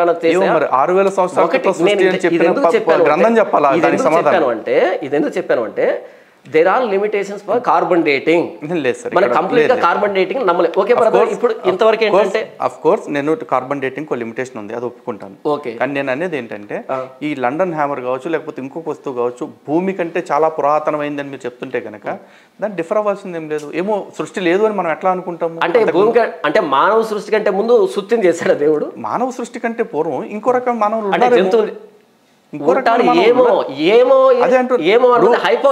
అట్లాంటి హైపోథసిస్ చాలా చేస్తారు. అట్లాంటి హైపోథసిస్ లో ఇప్పుడు సైన్స్ లో ట్రెండింగ్ లో ఉన్నది ఏంటంటే ప్యారలల్ యూనివర్స్ కావచ్చు, లేకపోతే మల్టీవర్స్ థియరీ కావచ్చు, ఇట్లాంటివి ఎన్నో నడుస్తా ఉన్నాయి. అలాగే ఏలియన్స్ కూడా, ఏలియన్స్ అనేది కూడా ఊహనే. ఇప్పుడు మీరే చెప్పారు దోస్ ఆర్ థియరీస్, లా కాదవి థియరీ. అదే అంటున్నా. మరి అట్లాంటి థియరీస్ లో లండన్ హ్యామర్ థియరీని మాత్రం మీరు ఎట్లా ఖండిస్తున్నారు? Let it be. మీరు లండన్ మీరు ఏమన్నారు, కార్బన్ డేటింగ్ కోడ్ చేశారు కాబట్టి అకార్డింగ్ టు కార్బన్ డేటింగ్ అందులో లిమిటేషన్ ఉన్నప్పుడు లిమిటేషన్ ఉన్న దాన్ని మనం ప్రామాణికంగా తీసుకోవాలని లండన్ హ్యామర్ అనేది అంత పాతదేని ప్రూవ్ అయింది కదా, సైంటిస్టులు చెప్పారంటే ఇట్స్ ఎ ప్రూవెన్ థియరీ కదా. అక్కడ వాళ్ళకి సైంటిస్టులు చెప్పారంటే ప్రూవెన్ థియరీ అని ఎవరు చెప్పారు మీకు? అసలు వాళ్ళు ఏదో ఒక బేస్ లేకుండా మాట్లాడరు కదా. మరి ఆ వాదన అన్నది, ఆ సిద్ధాంతం అన్నది మిగిలిన సైంటిస్టులు కూడా క్రాస్ చెక్ చేస్తారు కదా. ఇప్పుడు కోపర్నికస్ విషయంలో, గలీలియో విషయంలో, గలీలియో విషయంలో కానీ, న్యూటన్ విషయంలో కానీ, వీళ్ళందరి విషయంలో కానీ వాళ్ళ థియరీస్ ని క్రాస్ చెక్ 100 సార్లు క్రాస్ చెక్ చేసినా సరే సేమ్ రిజల్ట్ వస్తుంది. కాబట్టి అది లా అయింది, మనం అంతా చదువుకుంటున్నాం. కానీ థియరీస్ ఉన్నాయి, అలాగే ఉండిపోయాయి. కోపర్నికస్, బ్రూనో, గలీలియో లాంటి వాళ్ళని ఆ రోజుల్లో వాళ్ళు చెప్పిన దాన్ని యాక్సెప్ట్ చేయలేక చంపేశారు. ఆ తర్వాత వాళ్ళు చెప్పింది ప్రూవ్ అయింది. ఒకటి ఇక్కడ మనం బైబిల్ దేవుని సమానత్వం అన్నాం, అక్కడి నుంచి మొదలుపెట్టి సైన్స్ అన్నాం, ఇక్కడ నుంచి మొదలుపెట్టి ఎక్కడికి వెళ్ళారు? ఈ పర్టికులర్ టాపిక్ లో కంక్లూజన్ అడుగుతున్నాను. మీరు ఇందాక చెప్పిన దానికి స్టిక్ ఆన్ అయ్యి ఉన్నారా? బైబిల్ దేవుడి ప్రకారం మనుషులు, జంతువులు సమానం కాదా? బైబిల్ దేవుడి ప్రకారం ఈ సృష్టి అంతా ఆయన సృష్టి. ఆయన సృష్టిలో దేన్ని ఎందుకు చేశాడో దాని మీద ఆయనకు అదే దృష్టి ఉంటది. ఎందుకంటే సమానంగా లేదని నేను చెప్తాను వినండి. ఇక్కడ సమానత్వం అంటే ఒక పులికి ఇంకో పులికి సమానత్వం అనేది వర్తిస్తుంది, ఒక మేకకి ఇంకో మేకకి సమానత్వం వర్తిస్తుంది, ఒక కోడికి ఇంకో కోడికి సమానత్వం వర్తిస్తుంది.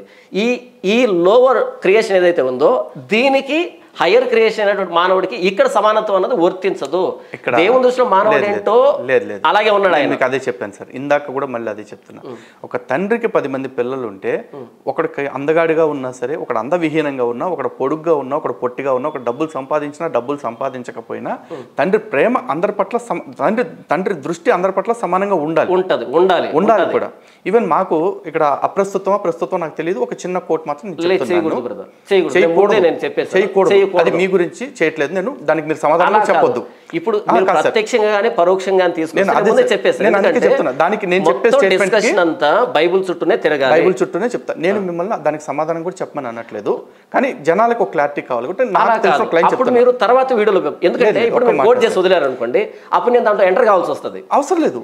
నేను అనేది ఏంటంటే ఇక్కడ పరమాత్ముడు ఏం చెప్తున్నాడు భగవద్గీతలో అంటే సమూహం సర్వభూతేషు నమే ద్వేషం అన్నారు. అంటే నేను అన్ని జీవరాశుల పట్ల సమంగా ఉంటాను తప్ప నాకు ఎవరి పట్ల ద్వేషం ఉండదు, ప్రేమ ఉండదు అని స్వామి చెప్తున్నారు. మాకు బైబిల్ దేవుడికి ప్రేమ ఉంది, ద్వేషం లేదు, ప్రేమ ఉంది. అన్ని జీవుల పట్ల ఉందా? అన్ని జీవుల పట్ల దేవుడికి ప్రేమ ఉంది, బైబిల్ దేవుడికి ద్వేషం లేదు. అన్ని జీవుల పట్ల సమానమైన దృష్టి లేదు అని ఇందాక మీరు అన్నారు. స్టార్టింగ్ లో దృష్టి ఉంది అన్నారు, తర్వాత లేదన్నారు, మళ్ళీ ఇప్పుడు సమాన దృష్టి ఉంది అంటున్నారు. ఏ జీవిని ఎందుకు చేశాడో అదే దృష్టి ఆయనకు ఉంది. ఇక్కడ సమానత్వం అన్నది మీరు తెచ్చుకున్నటువంటి పదమే తప్ప లేదు, నేచర్ లో దేవుడు పెట్టింది. నేను తెచ్చుకున్నట్టు పదంగా సార్, నేను పిలిచింది కూడా మీకు దాని గురించి చర్చ చేద్దామని పిలిచాను. అంటే ఈ డిస్కషన్ కి మీరు పెట్టుకున్న పేరే తప్ప అది నేచర్ లో సమానత్వం అన్నది లేదు. ఎక్కడ కూడా పులులు వచ్చి ప్లకార్డ్ పట్టుకొని వి వాంట్ ఈక్వాలిటీ అని ధర్నా చేసినవి లేదు.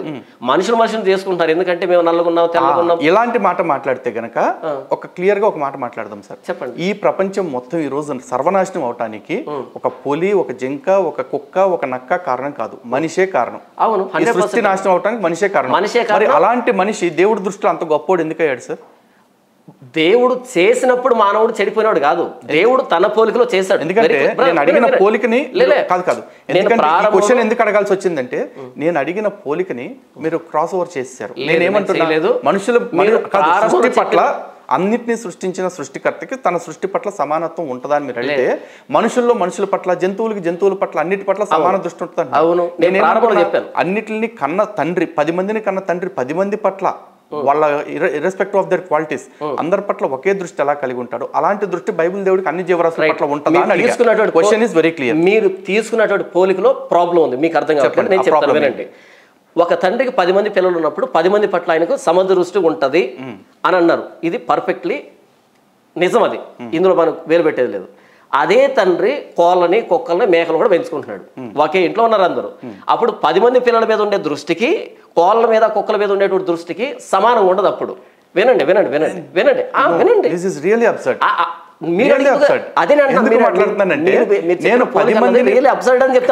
కాదండి, పోలిక ఏంటంటే 10 మంది పిల్లలు అన్నారు. ఒక్క మాట మీరేమంటున్నారు? 10 మంది పిల్లలతో పాటు కోళ్ళు, కుక్కల్ని పెంచుకుంటున్నారు. ఇక్కడ పెంచుకున్న వాటి గురించి నేను అంటలా. బైబుల్ దేవుడే అన్నిటికీ సృష్టికర్త, అంటే అన్నిటికీ తండ్రి. కలిగి ఉన్న ఏది ఆయన లేకుండా కలిగి లేదు. అవును కదా, అన్ని ఆయన వల్లే కలిగినప్పుడు అన్నిటి పట్ల ఆయనకు ఒకే దృష్టి ఉండాలి. అక్కడ మీరు చెప్తారు డిఫర్ అవుతున్నారు, మీరు చెప్పిన దానికి మీరు డిఫర్ అవుతున్నారు. లేదు, నేను ప్రారంభం నుంచి చెప్పింది మీకు అర్థం కాలే. ఆయన కుక్కను ఎందుకు చేశాడో అదే ఉద్దేశం ఆయనకు దాని మీద ఉంటది, ఆయన దృష్టి అలాగే ఉంటది. ఆయన పులిని ఎందుకు చేశాడో అలాగే ఉంటది, అది మారదు. ఇప్పుడు సృష్టిని దేనికి చేశాడు ఆయన? సృష్టిని దేనికి చేశాడో అదే కోణం ఉంటుంది ఆయనకి. ఇక్కడ ఈ కోణాన్ని తీసుకొచ్చి మానవుడికి ఈక్వాలిటీ పెట్టం మనం ఇక్కడ.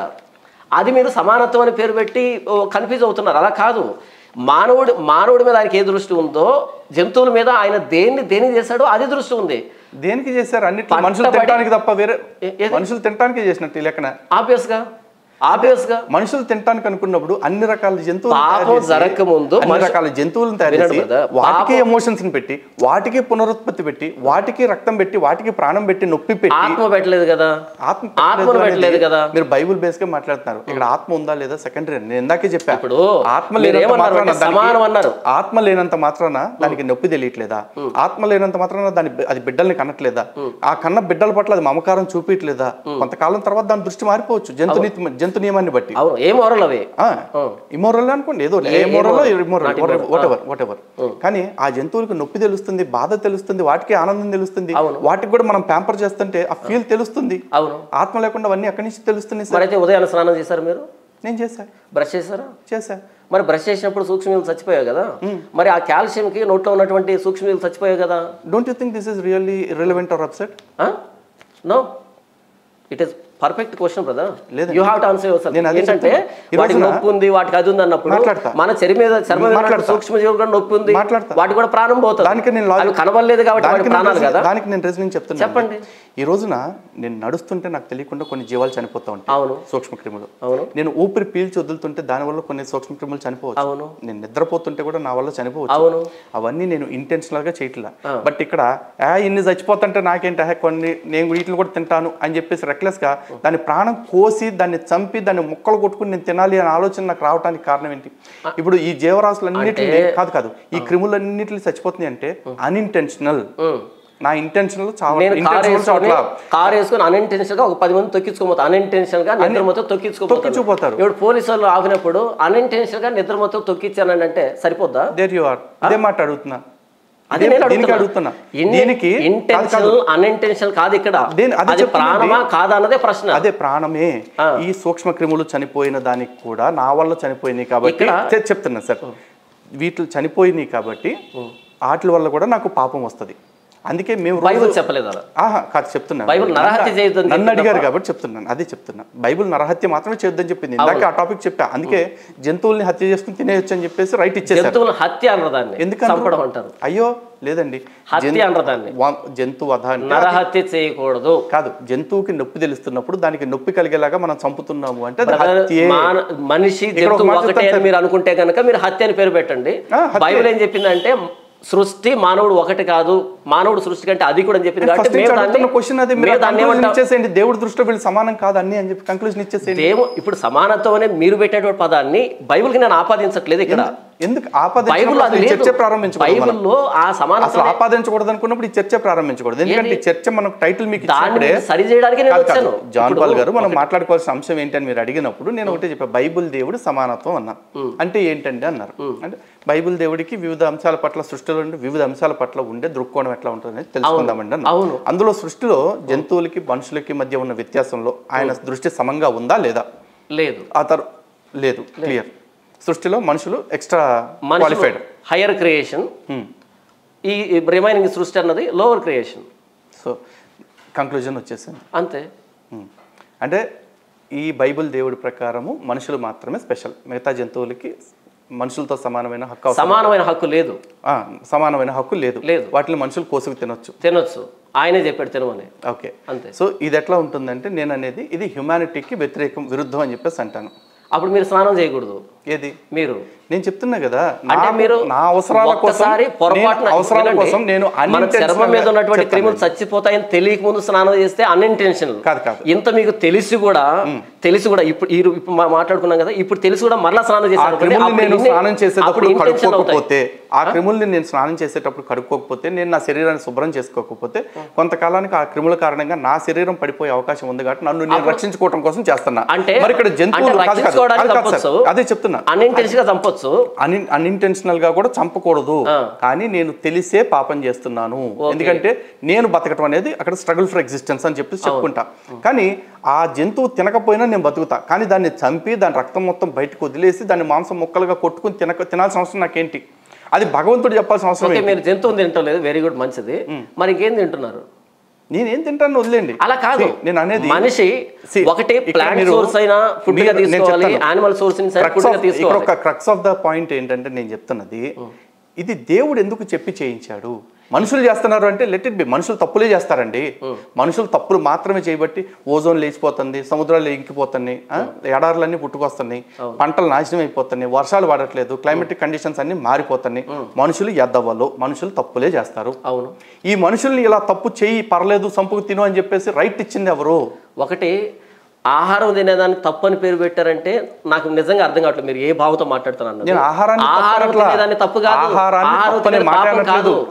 మీరేమన్నారు, ఓజోన్ లేయర్ చెడగొట్టడం అన్నది ఫ్యాక్టరీస్ వల్ల లేకపోతే మనం వాడేటువంటి ఈ వాహనాల వల్ల ఇది తప్పు, మన నిర్లక్ష్యం అంటే ఒప్పుకుంటాను. కానీ ఆ మాంసాన్ని తినడం తప్పు అంటే అది అసలు ఎలా మీరు పోలుస్తారు రెండింటిని? నేను అదే అంటున్నానండి, మనిషికి మాంసం చాలా రకాల ఆహార పదార్థాలు ఉన్నాయి, సమృద్ధిగా ఉన్నాయి అన్ని కూడా. మీరు ఈవెన్ కావాలంటే కొంతమంది వేగన్స్ అని మంచి కొత్తగా పుట్టుకొచ్చింది ఒక జాతి, ఆ వేగన్సే చెప్తా ఉంటున్నారు, అరే బాబు అసలు మాంసాలే కాదు, అసలు జంతువుల యొక్క పాల ప్రోడక్ట్లు, పాల ఉత్పత్తులు కూడా మీరు తినాల్సిన అవసరం లేదు. మీకు ఏవి కావాలన్నా సరే ప్లాంట్ బేస్డ్ గా వచ్చే ప్రోడక్ట్లే బోల్డ్ ఉన్నాయి, అవి మోర్ దాన్ సఫిషియెంట్ గా చెట్లు కూడా ప్రాణం అది కూడా ప్రాణమే. అది కాదు, ఇప్పుడు మీకు జంతువులకి చెట్లకి మధ్య ఉన్న వ్యత్యాసం గురించి నాకు ఆల్రెడీ చెప్పేసి ఇప్పుడు సేమ్ డిస్కషన్ మళ్ళీ మనం వెళ్ళి ఉపయోగం లేదు. ఒక సూక్ష్మజీవిని మనం ఏదైనా అరుస్తుందా, కేకలు వేస్తుందా, కన్నీళ్ళు పెడుతుందా? అకార్డింగ్ టు మీరు చెప్పిన దాని ప్రకారంగానే సూక్ష్మజీవి చచ్చిపోతుంది. ఇప్పుడు నేను చేతి మీద కడుక్కున్నాను, ఆ సూక్ష్మ ఏడ్చింది కానీ, కన్నీళ్ళు పెట్టుకున్నది కానీ, కేకలు వేసింది కానీ, రక్తం వచ్చి నాకు తెలియదు. అంటే అవి ప్రాణులు కదా. సార్ మీకు అదే చెప్తున్నాను సార్. ఇక్కడ నేను ఏమంటున్నానంటే అది నేను బతకటం కోసం నేను తప్పు చేస్తున్నా, తెలిసే చేస్తున్నా, కొన్నిసార్లు తెలియక చేస్తున్నా. అందుకే చెప్పట్లేదు, అదే చెప్తున్నా. ఎందుకు చెప్పట్లేదు? బైబుల్ ప్రకారం ఎందుకు తప్పని చెప్పట్లా. మనుషులకి ఏంటి ఎక్స్ట్రా గ్రేడ్ ఏంటి అంటున్నా. తన పోలికలో తన స్వరూపంలో మానవుని చేశాడు, అదేగా చెప్పింది. తన స్వరూపంలో వచ్చిన మానవుడు ఈ సృష్టి మొత్తాన్ని సర్వభ్రష్టత్వం వైపు నడిపించి సృష్టిని సర్వనాశనం చేసేస్తున్నాడు కదా. ఏంటి ఇక్కడ ఈ రోజున భ్రష్టత్వం అంటే ఏంటి? ఈ రోజు సృష్టిలో చెప్పండి అనైతే భ్రష్టత్వం అంటే ఏంటి? ఇక్కడ మీరు మాట్లాడుతున్నది ఒకటి అమోరల్ అని చెప్పేసి ఇందాక జంతువుల గురించి మాట్లాడారు. Humans are moral today. ఒకటి తెంపేద్దాం, ఇక్కడ వస్తాం అక్కడికి. ఒకటి ఏంటంటే జంతువులను కోసుకొని తినడం అన్నది తప్పు అనేది మీరు చెప్పారు. ఫస్ట్ ఇక్కడ క్లియర్ చేసేసి తర్వాత భ్రష్టత్వం అనేది అంటే చెప్పండి మీరు. నేను జంతువులు భ్రష్టత్వం అనేది అంటే జంతువులు కోసుకొని తినడం భ్రష్టత్వం. నేను జంతువులను కోసుకుని తినడం అనేది ఎవరి వ్యక్తిగత ఇష్టం వాళ్ళది. నేను దాని గురించి చెప్తాను సార్. నేను దాని గురించి మాట్లాడలా. ఎండ్ ఆఫ్ ద డే నేను చెప్తుంది ఏంటంటే బైబుల్ దేవుడు ఎందుకని జంతువుల కంటే మనుషులకి ఎక్కువ ప్రయారిటీ ఇచ్చి మనుషుల్ని మీరు జంతువులను కోసుకు తినొచ్చు అని చెప్పి ఇచ్చాడు. ఒకవేళ ఇచ్చున్నప్పుడు జంతువులకి ప్రాణం ఉంది కానీ ఆత్మ మాత్రం లేదు అనుకున్నప్పుడు అసలు జంతువులకి ఎమోషన్స్ పెట్టకుండా ఉండాల్సింది, జంతువులకి నొప్పి అనేది తెలియకుండా చేయాల్సింది. అవన్నీ చేయకుండా మనుషుల్ని చంపుకు తినండి అంటాం ఎందుకు? ఎంత సృష్టిని చేసిన దేవుడు మనుషులకి సరిపడా ఆహార పదార్థాలు భూమి మీద ఎందుకు పెట్టలేకపోయాడు? ఎందుకు చెప్తాను వినండి బ్రదర్. దేవుడు తన స్వరూపంలో మానవుడిని చేసినప్పుడు, పాపరహితుడిగా చేసినప్పుడు, యథార్థవంతుడిగా చేసినప్పుడు, దేవుని పోలికలో చేసినప్పుడు అప్పుడు జంతువులను చంపాల్సిన అవసరం లేదు సృష్టిలో. ఎప్పుడైతే మానవుడు పాపం చేశాడో వాళ్ళు దిగంబరులయ్యారు. వాళ్ళు దిగంబరులు అయ్యేటప్పటికీ వాళ్ళ మానాన్ని కప్పాల్సిన పరిస్థితి వచ్చింది. వాళ్ళ మానాన్ని కప్పాలంటే వాళ్ళు చేసిన ప్రయత్నం ఏంటంటే అంజూరు పాకులు కచ్చడాలుగా చేసుకున్నారు. అయితే దేవుడు ఏంటంటే దానికి పర్మనెంట్ సొల్యూషన్ లాగా వారి మానాన్ని కప్పడానికి అప్పుడు చర్మం సొక్కాయలు చేశాడు. చర్మం సొక్కాయలు చేశాడు అంటే జంతువు ప్రాణం పోయింది. సరే, రక్తం ఒలికించబడింది అంటే ప్రాయశ్చిత్తంగా చర్మాన్ని వస్త్రంగా కట్టుకున్నారు. మాంసాన్ని ఏం చేయాలి ఇప్పుడు? అదే బైబిల్ చెప్తుంది ఏంటంటే మానవుడు చేసిన పాపానికి ప్రాణం పోవాల్సిందే. మానవుడు చేసిన పాపానికి ప్రాయశ్చిత్తంగా ప్రాణం పోవాల్సిందే. కనుకనే ఈరోజు జంతువులు మనం తినాల్సిన పరిస్థితి ఏర్పడింది. ఒకవేళ పాపం జరగకపోయి ఉంటే గనక జంతువుల ప్రాణాలు పోవాల్సిన అక్కర్లేదు కదా, ఆ మానాన్ని కప్పాల్సిన అవసరమే లేదు కదా. మీరు ఒక్క పాయింట్ మాట్లాడితే మల్టీ డౌట్స్ వచ్చినాయి నాకు. ఒకటి, ఇంత సృష్టిని కలుగుగాక అంటే కలిగిచ్చేసిన దేవుడు, ఈవెన్ ఆ జంతువులను కూడా కలుగుగాక అంటే కలిగిచ్చేసిన దేవుడు మనుషులకి చొక్కాలు చేయించాలంటే చొక్కాలు కలుగుగాక అనుకుంటే ఎందుకు చర్మాన్నితో జంతువులు ఇంకా అవ్వలేదండి. జంతువుల్ని చంపి వాటి చర్మంతో ఎందుకు కుట్టించాల్సి వచ్చింది? మిగిలిపోయిన తర్వాత ఆ మాంసాన్ని ఏం చేయాలన్న ఆలోచన అంటున్నారు మీరు. అసలు మనుషుల పాపాలు పోవటానికి ప్రాణం తప్ప ఆత్మ లేని జంతువుల్ని చంపితే తప్ప మనిషి పాపం పోదు అని ఒక ప్రొసీజర్ ఎందుకు పెట్టాల్సి వచ్చింది? ఓకే, అర్థం. మీరు అడిగిన ప్రశ్న చాలా మంచి ప్రశ్న. ఇప్పటివరకు ఎవరు అడగలేదు, మంచి ప్రశ్న అడిగారు. అంటే సమస్తాన్ని నోటి మాటతో కలుగు చేసిన దేవుడికి చర్మం చొక్కాయల్ని చంపి కానీ తీయవలసిన అవసరం లేదా అంటే అక్కడ ఆదాము హవ్వలకి వాళ్ళు చేసిన పాపం అన్నది ఏంటి అనేది అర్థం కావాలి. వాళ్ళ పాపానికి పర్యవసానం ఏంటి అనేది అర్థం కావాలి. దేవుడు అన్నాడు, మీరు ఈ చెట్టు ఫలాన్ని తింటే, మంచి చెట్ల తెలివినిచ్చే వృక్ష ఫలాన్ని తిన్నప్పుడు మీరు చనిపోతారు అని చెప్పాడు. ఆయన చనిపోతారు అని చెప్పాడు. వాళ్ళు తెంపారు. ఇప్పుడు వాళ్ళని చంపితే ఇక వాళ్ళకి రెండవ అవకాశం లేదు అక్కడ. కనుక ఏంటంటే ఒకటి, వాళ్ళు బ్రతకాలి. రెండు, వాళ్ళు చేసిన తప్పు ఏంటి, ఎంతటి పర్యవసానం తీసుకొచ్చిందని తెలియాలి. అందుకోసంగాను వాళ్ళ ఎదురుగా ప్రాణం పోయినప్పుడు అప్పుడు మేము చేసే పాపం అంటే దేవుని ఆజ్ఞను అతిక్రమించినప్పుడు ఇది ప్రాణాన్నే కోరుకుంటుంది. దేవుని ఆజ్ఞ అతిక్రమించడం అంటే ప్రాణం పోవాల్సిందే అనేది వాళ్ళకి పాప తీవ్రత అర్థమవుతుంది. అంతేగాని అలా చిటికి వేసి ఆయన చొక్కాయలు తీసుకొస్తే ఇక రేపటి నుంచి దేవుడి మాట వినాల్సి అక్కర్లేదు. ఆయన తప్పు ఇప్పటి నుంచి రేపటి నుంచి దేవుడి మాట వినాల్సి అక్కర్లేదు. వాళ్ళకి తప్పు చేసుకుంటూ పోతారు. ఆజ్ఞాతిక్రమణే పాపం అనుకుంటే ఆ పాపం చేసింది అవ్వ ఆదాములు. అవును. ఆ పాపం చేయించింది అపవాది. అవును. సర్పం రూపంలో వచ్చి. అవును. వాళ్ళందరినీ వదిలేసి అమాయకంగా వేరే మోగ జంతువులను చంపేసి వాటి చర్మం తీయటం ఏంటండి? దానికే చెప్తున్నాను నేను. ఇప్పుడు మీరు అన్నారు కదా, నేను బ్రతకడానికి ఇన్నోవేటిబుల్గా అంటే ఈ అనివార్యంగా నేను వీటిని చంపుతాను అన్నారు కదా, అలాగే ఆదాము హవ్వలు బ్రతకడానికి దేవుడు ఇన్నోవేటిబుల్గా కాదు, ఇంటెన్షనల్గానే ఈ సృష్టిని చేశాడు. ఇంటెన్షనల్గానే ఆ రక్తాన్ని చిందించడానికి చేశాడు. మీరేమన్నారంటే సర్వశక్తివంతుడు. వినండి. ఒకటి, ఇంటెన్షన్గా దేవుడు సృష్టిని చేశాడు. ఎందుకంటే ఆయన సర్వజ్ఞాని, ఆయన భవిష్యత్ జ్ఞాని, భూత వర్తమాన భవిష్యత్ కాలంలో ఉండేటువంటి దేవుడు ఆయన. కనుక ఏంటంటే మనమే ఇన్నోవేటిబుల్గా కొన్ని పాపాలు చేస్తున్నాం మనం సర్వైవ్ కావడానికి. ఆదాము హవ్వలు సర్వైవ్ కావాలి అంటే వాళ్ళకి పాపం యొక్క తీవ్రత తెలియాలి, దేవుని మాటను అతిక్రమిస్తే ఏం జరుగుతుందో తెలియాలి. దానికోసమే ముందుగానే దేవుడు ఈ సృష్టిని చేశాడు. సర్వశక్తివంతుడైన దేవుడు సంకల్ప మాత్రం చేత, అంటే ఒక పదం పలికేసి కలుగుగాక అంటే అన్ని కలిగిచ్చేసిన దేవుడు ఆ పాపం తొలగుగాక అంటే తొలగిపోదా? ఖచ్చితంగా తొలగిపోతుంది. ఎందుకంటే స్టార్టింగ్ లో ఉన్న ఇద్దరే కదా, ఇప్పుడు స్టార్టింగ్ లో ఉన్న ఇద్దరే కదా, అవును, ఆ ఇద్దరిలో ఉన్న పాపాన్ని తొలగించేసి ఉంటే అసలు ఆ సీక్వెన్సే ఉండుండేది కాదు కదా. పాపం అంటే ఏంటి? మీరు చెప్పారు ఆజ్ఞాతిక్రమణే పాపం. ఆజ్ఞాతిక్రమం పాపం. పాపం అనేది ఒక వస్తువు కాదు, ఆజ్ఞను అతిక్రమించే స్థితి. ఎవరు అతిక్రమిస్తున్నారు ఇక్కడ? మనిషి అతిక్రమిస్తున్నాడు. ఈ మనిషి అతిక్రమిస్తున్నాడు. ఆ పాపం పోయినప్పటికీ అతిక్రమించే మనిషి అట్టే ఉన్నాడు కదా. ఆ మనిషి కూడా మారాలి అంటే ఈ పాపపు తాలూకు తీవ్రత ఈ వ్యక్తి అర్థమైనప్పుడు కదా అతిక్రమించడానికి వెనకాడతాడు. కనుక ఈ వ్యక్తికి పాపపు తాలూకు ఆ పర్యవసానం తెలియడానికి దేవుడు ప్రాణాన్ని తీశాడు. దేవుడు ప్రాణాలు తీస్తారు, అంతవరకే ఓకే అండి.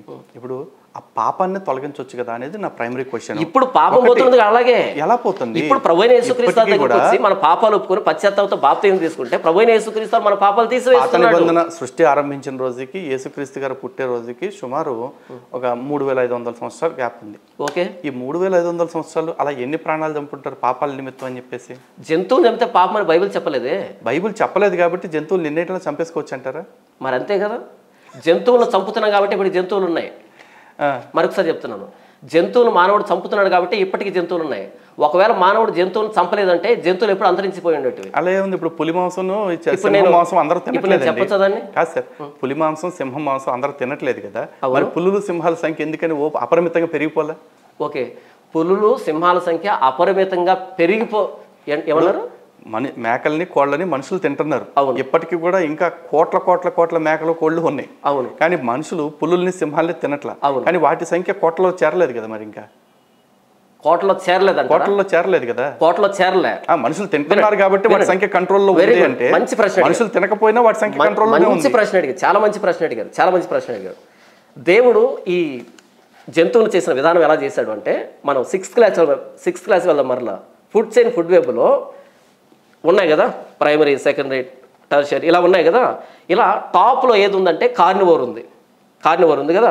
అక్కడ సింహం పులే ఉంది, అక్కడ ఒకటి ఉంటుంది, దాని కింద 2 ఉంటాయి, దాని కింద 4 ఉంటాయి, దాని కింద ఇలా పిరమిడ్ వస్తుంది కదా. ఈ చైన్ సిస్టమ్ బైబిల్లో వినండి. బైబిల్లో ఉన్న దాన్ని వర్గీకరించుకున్నాం, చైన్లు గాను పిరమిడ్ లాగా వర్గీకరించు. ఆయన సృష్టిని చేయకపోతే మనం వర్గీకరించుకోలేం కదా. వినండి బ్రదర్, ఒకటి మీ వెనకాల చాలా బుక్స్ ఉన్నాయి, ఓకేనా? ఈ బుక్స్ అనేవి తయారు చేయబడకపోయి ఉంటే మీరు ఆర్డర్లో పెట్టరు అవి కదా. అలాగే దేవుడు ఆదికాండంలో మొత్తం సృష్టిని చేశాడు కాబట్టి మనకు అర్థమయ్యే భాషలో వాటిని వర్గీకరించుకున్నాం అంతే. అది బైబిల్లో లేదా అంటే అసలు ఎంత హాస్యాస్పదం అది. అసలు సృష్టి జరిగింది ఇక్కడ జరిగినప్పుడు వర్గీకరించుకున్నాం అంతే, వర్గీకరించుకున్న తర్వాత జరిగింది. అది బైబిల్ ఎందుకు ఉంటుంది? ముందు జంతువు ఉండాలి కదా. సరే, విషయానికి వస్తే ఏంటంటే టాప్లో కార్నివోర్ ఉంటుంది, దాని కింద హెర్బివోర్ ఉంటుంది, ఇలా ఉంటుంది కదా. పైన ఒకటే ఉంటుంది, కింద 2 లేదా ఇలా పెరుగుతూ ఉంటాయి కదా. దేవుడు సింహం పులే కాదు కదండి, లాట్ మోర్. అంటే అర్థమయ్యే భాషలో చెప్పాను brother, there are so many carnivores ఉన్నాయి. అయితే ఏంటంటే మనకు అర్థమయ్యే భాష చెప్తున్నాను. కార్నివోర్ సంఖ్య ఎప్పుడు కూడా వీటికంటే చాలా తక్కువగా, ఆ రేషియో చాలా తక్కువ ఉంటుంది. ఇవి 10 ఉంటే ఇది 1 ఉంటుంది, అప్పుడే సృష్టి అన్నది రన్ అవుతుంది. 10కి 10 ఉన్నాయనుకోండి, ఒకే రోజులో సృష్టి స్మాష్ ఏముండదు, ఇక నెక్స్ట్ డే ఏముండదు. అవి 100 ఉన్నప్పుడు, ఇవి 10 ఉన్నప్పుడు సృష్టి అన్నది కంటిన్యూషన్ ఉంటుంది. చిన్న ప్రశ్న కదా ఇది. కాబట్టి ఇవన్నీ కోట్లు పెరుగుతున్నాయి, అవి కూడా కోట్లు పెరగలేదు కదా. అంటే అసలు ఆ కార్నివోరస్ ఏవైతే తినేటి ఉన్నాయో వాటిని దేవుడు కోట్లుగా తయారు చేయలే, వాటిని లిమిటెడ్గానే తయారు చేశారు. కాబట్టి ఆ సృష్టి క్రమం ప్రకారం అవి పెరుగుతూ ఉన్నాయి. అందుకని అవి బర్త్ రేట్ ఎలాగ ఉంటుందంటే 1 లేదా 2. అదే మీరు మిగతా ఇప్పుడు జంతువుల విషయానికి వస్తే అవి 10 పిల్లలు పెడతాయి, 20 పిల్లలు పెడతాయి. ఎందుకంటే ఏ మేక సార్ 10 పిల్లల్ని పెట్టేది? నేను మేక అన్నానా?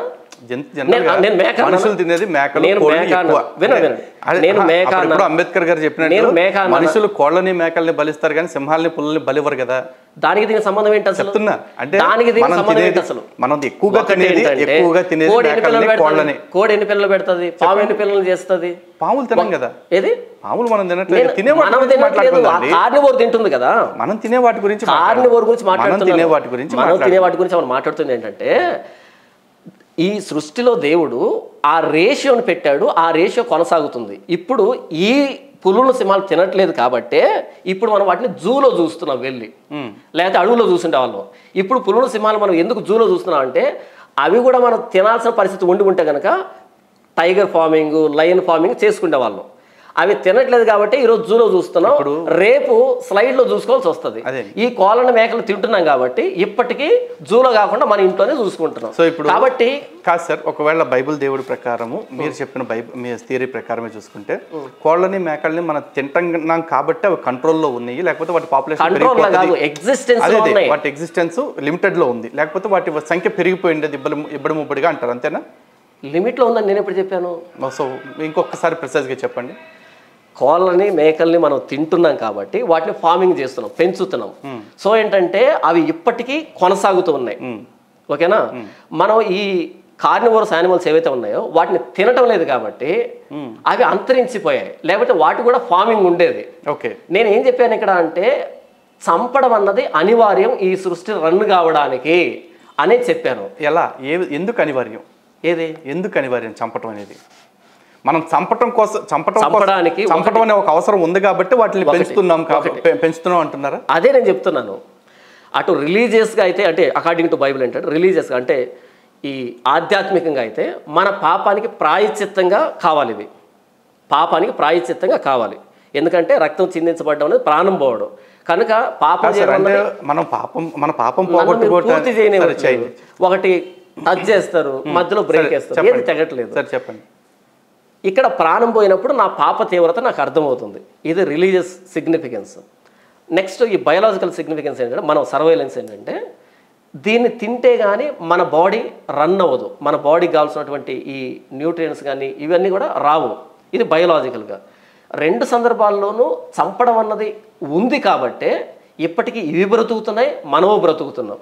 ఒకవేళ ఈ జంతువులను చంపడం అనేటువంటిది అది లేకపోయి ఉండుంటే ఇప్పుడు మనం మేకని జూలో చూడాల్సి వచ్చిండు, భవిష్యత్తులో స్లైడ్స్లో చూసుకోవాల్సి వచ్చింది. ఇలా ఉండుండేదేమో మేక అని. చంపుతున్నాం కాబట్టి అది ఇప్పటికీ ఉంది, మనం వాటిని చంపట్లేదు కాబట్టి ప్రస్తుతానికి జూలో ఉంది, రేపు ఖచ్చితంగా మనం ఎక్కడో ఊహల్లో ఊహించుకోవాలి. సో ఇప్పుడు చంపడం అన్నది అనివార్యం సృష్టిలో. మన పాపం పోగొట్టుకోవటానికి మనకి రక్తాన్ని ఇచ్చే ఒక జంతువు కావాలి కాబట్టి ఇప్పుడు కాదు, ఇప్పుడు ప్రభువైన యేసుక్రీస్తు రక్తం ఉంది, ప్రభువైన యేసుక్రీస్తు సిలువ ఉంది, ఇప్పుడు జంతు బలులు లేవు. ప్రభువైన యేసుక్రీస్తు జంతు బలులన్నీ తీసివేస్తూ ఆయన శరీరాన్ని సిలువలో సమర్పించడం ద్వారా ఆయన రక్తాన్ని బట్టి ఆయన సిలువ త్యాగాన్ని ఒప్పుకుంటూ మనం రాగలిగితే, మారు మనసు పశ్చాత్తాపం రాగలిగితే ఇప్పుడు పాపానికి క్షమాపణ ఉంది. ఇప్పుడు జంతువులు బలి కావాల్సిన అక్కర్లేదు. అలా జంతు సృష్టిని కూడా ప్రభువైన యేసుక్రీస్తు విమోచించాడు ఆయన సిలువలో ప్రాణం పెట్టడం ద్వారా. మరి కొత్త నిబంధనలో కూడా కనీసం ఎందుకని ఇగో నా రక్తం వల్ల సమస్త ప్రజల యొక్క పాపాలు పోయినాయి కాబట్టి ఇక నుంచి మీరు జంతువులు పాప పరిహార నిమిత్తం చంపాల్సిన అవసరం లేదు, వాటి మానాన్ని వాటిని బతకనివ్వండి అని ఈ దేవుడు కూడా ఎందుకు చెప్పలే? ఏది దానికి అంటున్నాను, ఈ సృష్టి ఇలా రన్ అయింది. ఇప్పుడు ఇక్కడ యేసు ప్రభు జంతువులు చంపకాలంటే ఏం జరుగుతుంది? మొత్తం సృష్టి ఆగిపోద్ది, జంతు ప్రపంచం ఆగిపోద్ది. ఇది కామెడీగా ఉంది సార్ అసలు మీరు చెప్తుంటే కూడా. అదే అంటున్నాను, ఇంత చిన్న కామెడీని అర్థం చేసుకునే పరిస్థితిలో ఉన్నారు మీరు అని చెప్తున్నాను. ఒకటి, మీ ఇంట్లో బ్రదర్ ఎన్ని కోళ్ళు ఉన్నాయి? లేదండి, కోళ్ళు లేవు. మీ ఇంట్లో మేకలు ఎన్ని ఉన్నాయి? లేవు కదా. మీలాంటి భావజాలంతో ఎందుకు మేకలు లేవు, కోళ్ళు లేవు మీ ఇంట్లో? ఎందుకు లేవంటే నా పని అది కాదు, నాకు ప్రశ్న అది కాదు. ఒకటి చెప్తాను సార్, వినండి. ఎందుకు కోళ్ళు లేవంటే ఒకటి మీరు వాటి మీద ఆధారపడలే, అది గుడ్డు రూపంలోనో పాలు రూపంలోనో మాంస రూపంలో ఆధారపడలే. మీ ఇంట్లో ఎన్ని మేకలు ఉన్నాయి సార్? మీ ఇంట్లో ఎన్ని మేకలు ఉన్నాయి? నా ఇంట్లో మేకలు లేవు, నా పక్కింట్లో మేకలు ఉన్నాయి. నేను కొంటున్నాను, తింటున్నాను కాబట్టి వాళ్ళు పెంచుతున్నారు. చాలా మంది అదే పని చేస్తున్నారు. మీరు కొంటున్నారు మేక మాంసాన్ని. ఇప్పుడు నన్ను అడిగారు కదా మీరు, మీ ఇంట్లో ఎన్ని ఉన్నాయని చెప్పేసి. నా ఇంట్లో ఉండవు, ఎందుకంటే నాకు మేకని పెంచి వాటి మాంసాన్ని తింటున్నారా? ఇక్కడ నా గురించి ఇక్కడ మీరు కామెడీ తింటానండి, కాసేపు తింటాను అనుకోండి, కాసేపు తింటాను అని అనుకుంటే ఇక్కడ కాన్సెప్ట్ మీరు ఫుడ్కి డైవర్ట్ చేస్తారు. సమాధానానికి మీరు చోటు ఇవ్వట్లేదు. ప్రశ్న చెప్పండి. Very good. మీరు మాంసాన్ని తింటున్నారు, ఆ మాంసాన్ని ఆ మాంసం ఎక్కడి నుంచి వస్తుంది? సమ్ ఎక్స్ ప్లేస్ వస్తుంది కదా, అంటే దాని ప్రాణం పోయింది కదా. మరి మీరు ఎందుకు మాంసాన్ని మానేయట్లేదు? మీకు అదే చెప్తున్నాను సార్. ఇక్కడ నేను ఆహారం గురించి మాట్లాడలే. ఇప్పటికి కూడా మనుషులు బై చాయిస్ వాళ్ళు తినేవాళ్ళు తింటారు.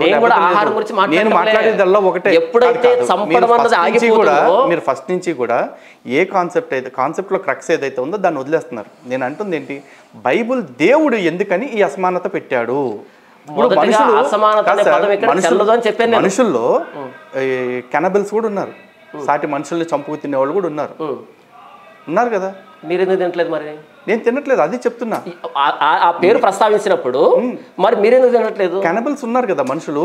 మీరే సృష్టి విరుద్ధమా కాదా? క్యానిబలిజం అన్నది తప్పని మీరు ఉన్నారు అని చెప్పడం ద్వారా, నేను తినడం లేదని చెప్పడం ద్వారా ఏం చెప్తాడు? క్యానిబలిజం రాంగ్ అని చెప్తాను కదా.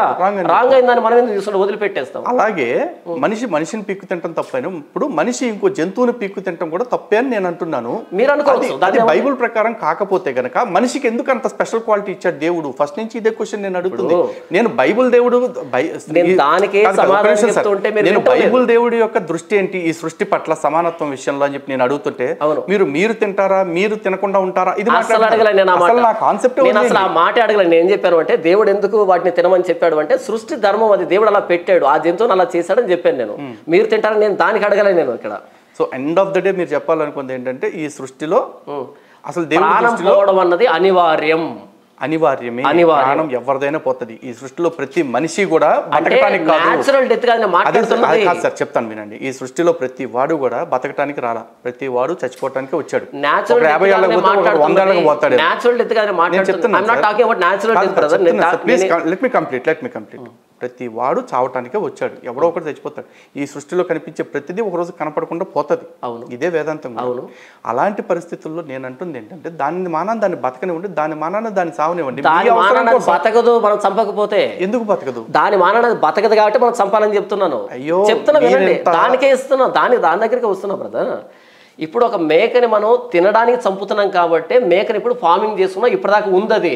ఒక్కసారి జస్ట్ ఇమాజిన్ చేయండి, మేక మాంసం మొత్తం మానేస్తే మేకలు పట్టించుకునేది ఎవరు? వాటి రోగాలను చూసేది ఎవరు? వాటిని కాపాడేది ఎవరు? అసలు ఇప్పుడు అవి అంతరించిపోతాయి అంతే. నా పాటికి నేను క్యానబల్ అనుకుందాం, నాకు మనుషులు తినే అలవాటు ఉందనుకున్నాను. నేను 10 మంది అనాథాలను తీసుకొచ్చేసి చిన్నప్పటి నుంచి పెంచుతూ ఉంటాను. పెంచుతూ ఉండి సంవత్సరానికి ఒక కోసుకు తింటూ ఉంటాను. నేను పెంచుకుంటూ నాకు అవసరం అని నేనంటే కుదురుతుందా? ఓకే, అక్కడ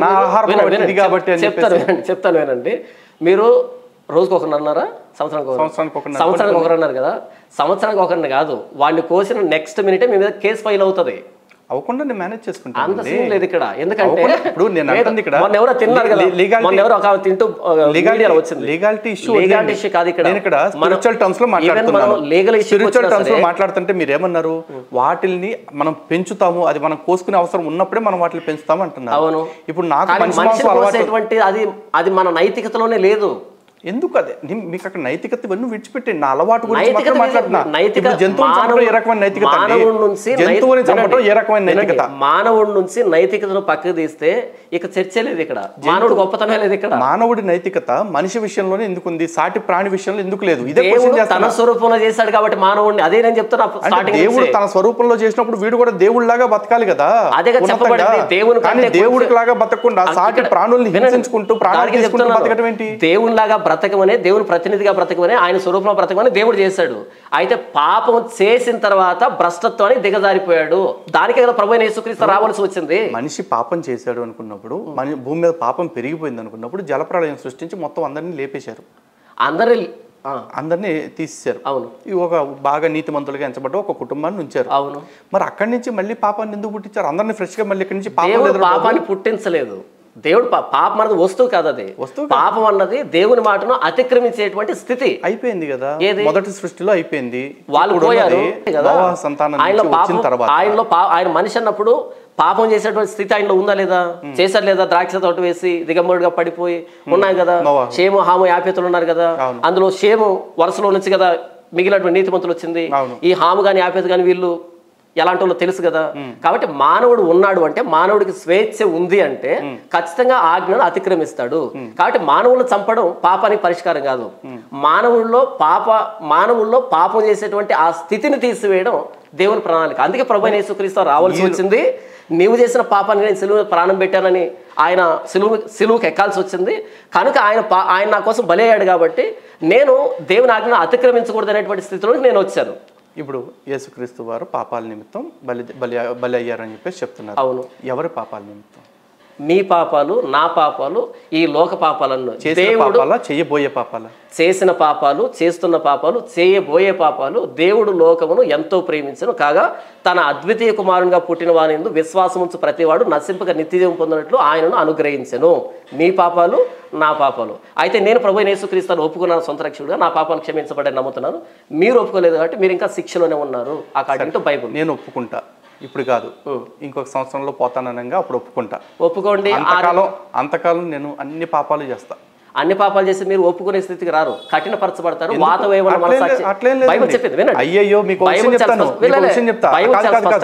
రీసెంట్ గా చెప్తున్న సాక్ష్యాల్లోనే ఒక వ్యక్తి 7గురిని మర్డర్ చేసి జైలుకి వెళ్ళాడు. ఆ చుట్టుపక్కల ఉండే ఆడవాళ్ళని కూడా అత్యాచారం కూడా చేసి జైలుకి వెళ్ళి వచ్చాడు. అతను జైలు శిక్ష అనుభవించాడు. అయితే ఒక 6 నెలలకే అతను అక్కడ రాజకీయ నాయకుడు ఎవరో ఉండి బయటకు తీసుకొచ్చాడు. కానీ ఈ 6 నెలల్లోనే అతను జైల్లో ఒక వ్యక్తి పరిచయం అవటం వల్ల ఆ వ్యక్తి ప్రేరణ చేత అతను క్రిస్టియానిటీలోకి పోయానని చెప్పి సాక్ష్యం ఇచ్చాడు. ఇప్పుడు ఆ 7గురిని చంపిన పాపం లేకపోతే ఆ 2ని అత్యాచారం చేసిన పాపం అతని మీద ఉందా లేదా? ఆ వ్యక్తి ప్రభువైన యేసుక్రీస్తు వారిలో నిజమైనటువంటి పశ్చాత్తాపంతో యేసుప్రభువును అంగీకరించి ఉంటే, ప్రభువా నేను చేసిన పాపం అని పశ్చాత్తాపడి ఉంటే కనుక ఆ వ్యక్తి పాపాలు లేవు. మరి 7గురు చచ్చిపోయిన వాళ్ళకి బతికే న్యాయం ఏంటండి? ఏంటి ఈ చనిపోయిన 7గురు పరిస్థితి ఏంటి? అత్యాచారానికి గురైన 2 ఆడవాళ్ళ పరిస్థితి ఏంటి? ఆ చనిపోయిన వాళ్ళు ఎవరైతే ఉన్నారో వాళ్ళు చనిపోయే స్థితిలో ఉన్నప్పుడు వాళ్ళు యేసుప్రభువును అంగీకరించి ఉంటే పరలోకం వెళ్తారు. వాళ్ళు అంగీకరించారు. వినండి, కానీ వాళ్ళు కాదు, ఆ 7గురు కూడా చాలా నీతిమంతంగా బతుకుతున్నారు. అసలు యేసుప్రభువుకు బయట నీతి లేదు. యేసుప్రభువుకు బయట నీతి అనేది ఇన్వాలిడ్ పదం. అది అంటే నీతిమంతులు లేడు, ఒక్కడు లేడు అని బైబిల్ చెప్పింది. నీతిమంతులు లేడు, ఒక్కడు లేడు. నీతి అంటే అర్థం ఏంటి అంటే మానవుని దేవుడు ఎలా చేశాడో, ఏ ఉద్దేశంతో చేశాడు ఆది కాండంలో, ఆ ఉద్దేశంతో బ్రతకడమే నీతి. అయితే పాపం జరిగే ఉద్దేశంతో చేశారు సార్, మానవుని ఏ ఉద్దేశంతో? ఆయన పోలికలో ఆయన స్వరూపంలో చేశాడు. అంటే ఆయన గుణాలు, ఆయన మొరాలిటీ కానీ, ఆయన క్రియేటివిటీ కానీ, కంప్లీట్ గా ఆయన దైవ లక్షణాలు మానవుని ఎలా ఉండాలనుకున్నాడో అలా చేసి. ఇప్పుడు ధర్మశాస్త్రం 10 ఆజ్ఞలు ఉన్నాయి కదా, 10 ఆజ్ఞలు ఆయన స్వభావమే కదా. 10 ఆజ్ఞల స్వభావం ఏముంది? అందులో 5 ఆజ్ఞలే కదా, మిగతా అన్ని కూడా కాదు. ఇప్పుడు అన్ని మతాలు కూడా దొంగతనం చేయొద్దు, వ్యభిచారం చేయొద్దు, నరహత్య చేయొద్దు అన్ని అందరూ చెప్పే కానీ దాన్ని నిరూపించడం లేరు ఒక ప్రభువైన యేసుక్రీస్తు. ఎందుకు లేరండి? ఎక్కడ ఒకరు చూపించండి. ఈ రోజున ధర్మశాస్త్రంలో విదురుడు కావచ్చు, ఇట్లాంటి వాళ్ళందరూ మహాత్ములు చాలా మంది ఉన్నారు హిందుత్వంలో. ఏంటి హిందూ ధర్మంలో కూడా చాలా చక్రవర్తి ఉన్నాడా? అయితే ధర్మశాస్త్రంలో విగ్రహారాధన చేయకూడదని ఉంది. శివ చక్రవర్తి ఎవరిని ఆరాధించాడు? నేను అనేది అదే. ఇప్పుడు అంటే నేను అడిగిన అదే, ధర్మశాస్త్రం నెరవేర్చిన వాళ్ళు ఉన్నారంటే ఉన్నారన్నారు. ఒక్క మాట చెప్తాను. 10 ఆజ్ఞల్లో దొంగతనం చేయరాదు, నరహత్య చేయరాదు, వ్యభిచరించరాదు, అసత్యం ఆడరాదు, పరుని సొత్తు కోసం ఆశపడకూడదు. అవును. వీటి వరకు సన్మానించు ఇవి అయిపోయినాయి. మిగిలిన 4 ఏంటి? నేను తప్ప నీకు ఇంకో దేవుడు ఉండకూడదు, నా నామాన్ని వ్యర్థంగా ఉచ్చరించకూడదు, విగ్రహారాధన, నాకు భూమి మీద కానీ, గాలి అందే కానీ, ఆకాశం అందే కానీ, నీటి అందే కానీ రూపాన్ని చేసుకోకూడదు అని చెప్పేసి విశ్రాంతి దినాన్ని పరిశుద్ధంగా ఆచరించాలి. అంటే మిగతా 4 కూడా దేవుడికి సంబంధించి చెప్పుకున్నారు. అది ధర్మశాస్త్రం కింద లెక్క. దేవుడికి సంబంధించిన కాదవి. నేను చెప్తాను వినండి. దేవుడికి మానవుడికి మధ్య సంబంధం. నేను తప్ప ఇంకో దేవుడు ఉండకూడదు అని చెప్పేసి చెప్పుకున్నారు. అది యూదుల విషయంలో చెప్పారు. అవును. సరే, యూదులకి చెప్పుకున్నా కూడా అది చెప్పాలి అంటే ఒక రకమైన ఉన్మాదపు చర్య అని నేను అంటాను. ఉన్మాదపు చర్య కాదు అది. ఆయన సృష్టికర్త అయితే ఆ మాట చెప్పితే అంటాను. ఇప్పుడు శివ చక్రవర్తి ఉన్నాడు. తను ఆశ్రయించి వచ్చిన వాళ్ళకి న్యాయం చేయటం రాజు లక్షణం, అబద్ధం ఆడకుండా ఉండటం రాజు లక్షణం, త్యాగం చేయటం రాజు లక్షణం. త్యాగే నైకే అమృతత్వ మానుషోహ అని చెప్పేసి ధర్మం చెప్తుంది. ఆయన దగ్గరకు ఒక పావురం వచ్చి నా ప్రాణం కాపాడు ఈ డ్యాగ నుంచి అంటే నీకు ఏం కావాలి అని అడిగితే, నా నోటికాడ ఆహారం లాగేస్తావా రాజా అంటే, నీకు ఆహారం లాగను, కానీ ఈ పావురం నన్ను శరణ కోరింది కాబట్టి ఈ పావురం ప్రాణం కాపాడటం కోసం నీకు దానికి సరిపోయే మాంసం నేను ఇస్తాను అన్నాడు. అవును. అన్నప్పుడు సరే, నాకైతే దానికి బరువు ఎంత ఉందో అంత మాంసం ఇవ్వు అని చెప్పేసి గద్ద అడిగింది. అడిగినప్పుడు ఈయన ఈ ప్రాణం కాపాడటానికి ఇంకో ప్రాణం తీస్తానికి ఇంకో పెద్ద పక్షిని పట్టడం దాని అల్లా. ఇది చాలా కామెడీ. నేను చెప్తాను కామెడీగా ఉంటే ఆ కామెడీ కూడా మీరు చెప్తారు కానీ నేను చెప్తారు కానీ కామెడీ కూడా చెప్తారు కానీ. ఇప్పుడు ఈ ప్రాణం కాపాడటం కోసం వీళ్ళు ఎందుకు నా మాంసాన్నే ఇస్తాను అని చెప్పేసి ఆయన తొడభాగం నుంచి కొంత మాంసాన్ని తీసి అక్కడ పెట్టి, అది సరిపోకపోతే ఇంకా మిగిలిన భాగాలు, అది సరిపోకపోతే తన మొత్తం దేహాన్ని పరిత్యాగం చేయడానికి సిద్ధపడిపోయాడు. Okay. ఇది ఒక స్టోరీ. ఇందులో మీకు కామెడీ ఎందుకు కనిపిస్తుంది? ఇది కామెడీ అనుకుంటే కామెడీ, కానీ దీనిలో మొరాలిటీ ఉంది, దీని నుంచి ఎథిక్స్ తీసుకోవచ్చు అని ఎవరైనా అనుకుంటే చెప్పండి. అసలు లేదు. ఆ ఒక్క పావురం రక్షించడానికి శిబి చక్రవర్తి బలైపోయాడు. మరి ప్రపంచంలో ఉన్న పావురాలు రక్షించడానికి ఎంతమంది పోవాలి? అదే చెప్తున్నా. ఇప్పుడు ఆ పావురం వచ్చి తన శరణ వేడింది కాబట్టి, క్షత్రియుడి లక్షణం శమదమాలు కాబట్టి తను తన శరణ వేడిన వాళ్ళని కాపాడటం తన పని. కామెడీ అన్నాను చెప్తాను. ఆ శరణ వేడిన వాళ్ళని కాపాడటం కోసం తను త్యాగం చేశాడు. ఆ త్యాగం మీకు కామెడీగా అనిపించినప్పుడు యేసుక్రీస్తు సిలువెక్కి నా పాపాల కోసం చనిపోయాడు. యేసు సావు కూడా నాకు కామెడీగానే కామెడీగా ఉంది. దానికి వస్తున్నా ఇక్కడ నేను కామెడీ ఎందుకు అన్నాను అంటే, ఒకటి పావురం వచ్చి రాజు దగ్గర మొరపెట్టుకోదు, జస్ట్ ఫ్యాబ్రికేటెడ్ స్టోరీ. మీరు యేసు ప్రభుని కామెడీ అన్నారు కదా, ఇక్కడ యేసు ప్రభు ప్రారంభమైతే పావురాల కోసం కాదు, పాపాత్ముల కోసం, మనుషుల కోసం. మనిషి పాపం కోసం వేడతాడు, క్షమాపణ కోసం వేడతాడు. కాబట్టి యేసు ప్రభు సిలువ త్యాగం అన్నది కామెడీ కాదు, పావురం వచ్చి వేడడం అన్నది కామెడీ. ఓకే, ఇక్కడ మీకు కామెడీ అని ఎందుకు అనిపిస్తుంది అంటే, మీరు అంటే ధర్మం గురించి పూర్తిగా తెలియదు కాబట్టి. అక్కడ పావురం వచ్చి మాట్లాడింది అంటే నిజంగా పావురం కాదు అక్కడ వచ్చింది, ధర్మదేవత. అంటే నిజంగా ఆయన మాంసం కూడా ఇవ్వలైతే ఆయన ఇచ్చారు, అదే చెప్తాను. ధర్మదేవత ఇంకొక దేవత తనని పరీక్ష పెట్టడం కోసం వచ్చారు అక్కడ. పావురం రూపం ధర్మదేవతలు ఉన్నారు కదా, ఇద్దరు ధర్మదేవతలు ఉన్నారా?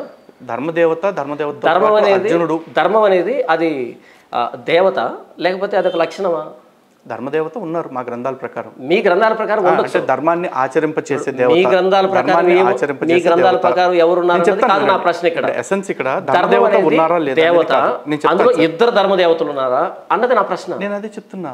ఏకోవై బ్రహ్మన్ అద్వితీయం, ఉన్నది ఒకటే పరబ్రహ్మం. ఆ పరబ్రహ్మం ఎన్ని అవతారాలైనా ఎన్ని రూపాలైనా తీసుకోగలదు. ఎందుకంటే సర్వశక్తివంతుడు సర్వసమర్థుడైన భగవంతుడు తనకు కావాలనుకున్నప్పుడు మీ అవసరాలు ఎన్నో అన్ని అవతారాలు తీసుకోగల శక్తి ఆయనకు ఉంది. కాబట్టి మనుషులకు ఒక నీతిని చెప్పటం కోసం శిబి చక్రవర్తి యొక్క ధర్మనిష్టని లోకానికి తెలియజేయటం కోసం వాళ్ళిద్దరూ కూడా పరీక్ష పెట్టడం కోసం రావాల్సి వచ్చింది.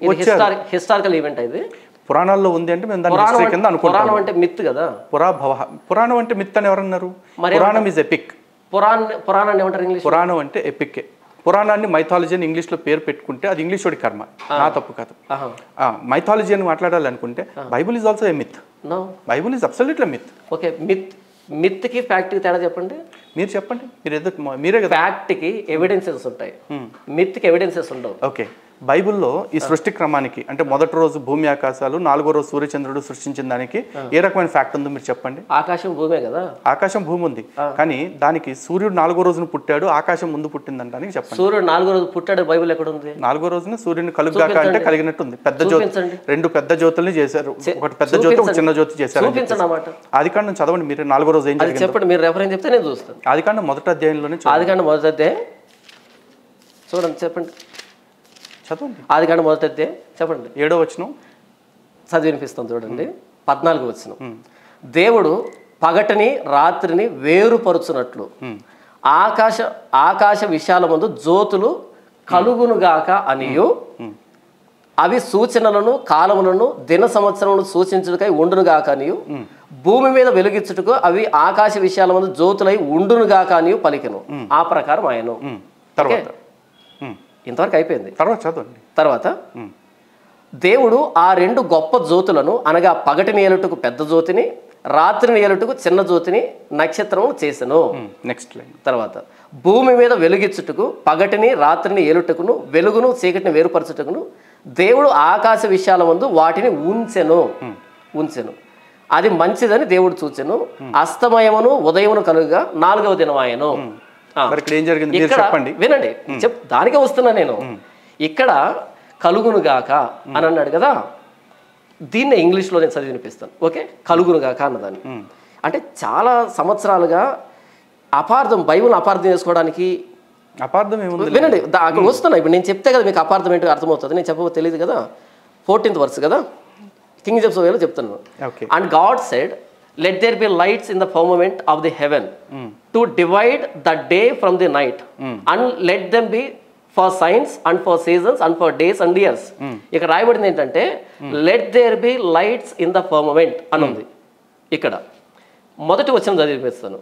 in the beginning God created the heaven and the earth అని ఉంది. అంటే మొదటి వచనంలో వాడబడిన పదం క్రియేట్. 14 వచ్చిన వాడు పదం ఏంటంటే లెట్ దేర్ బి.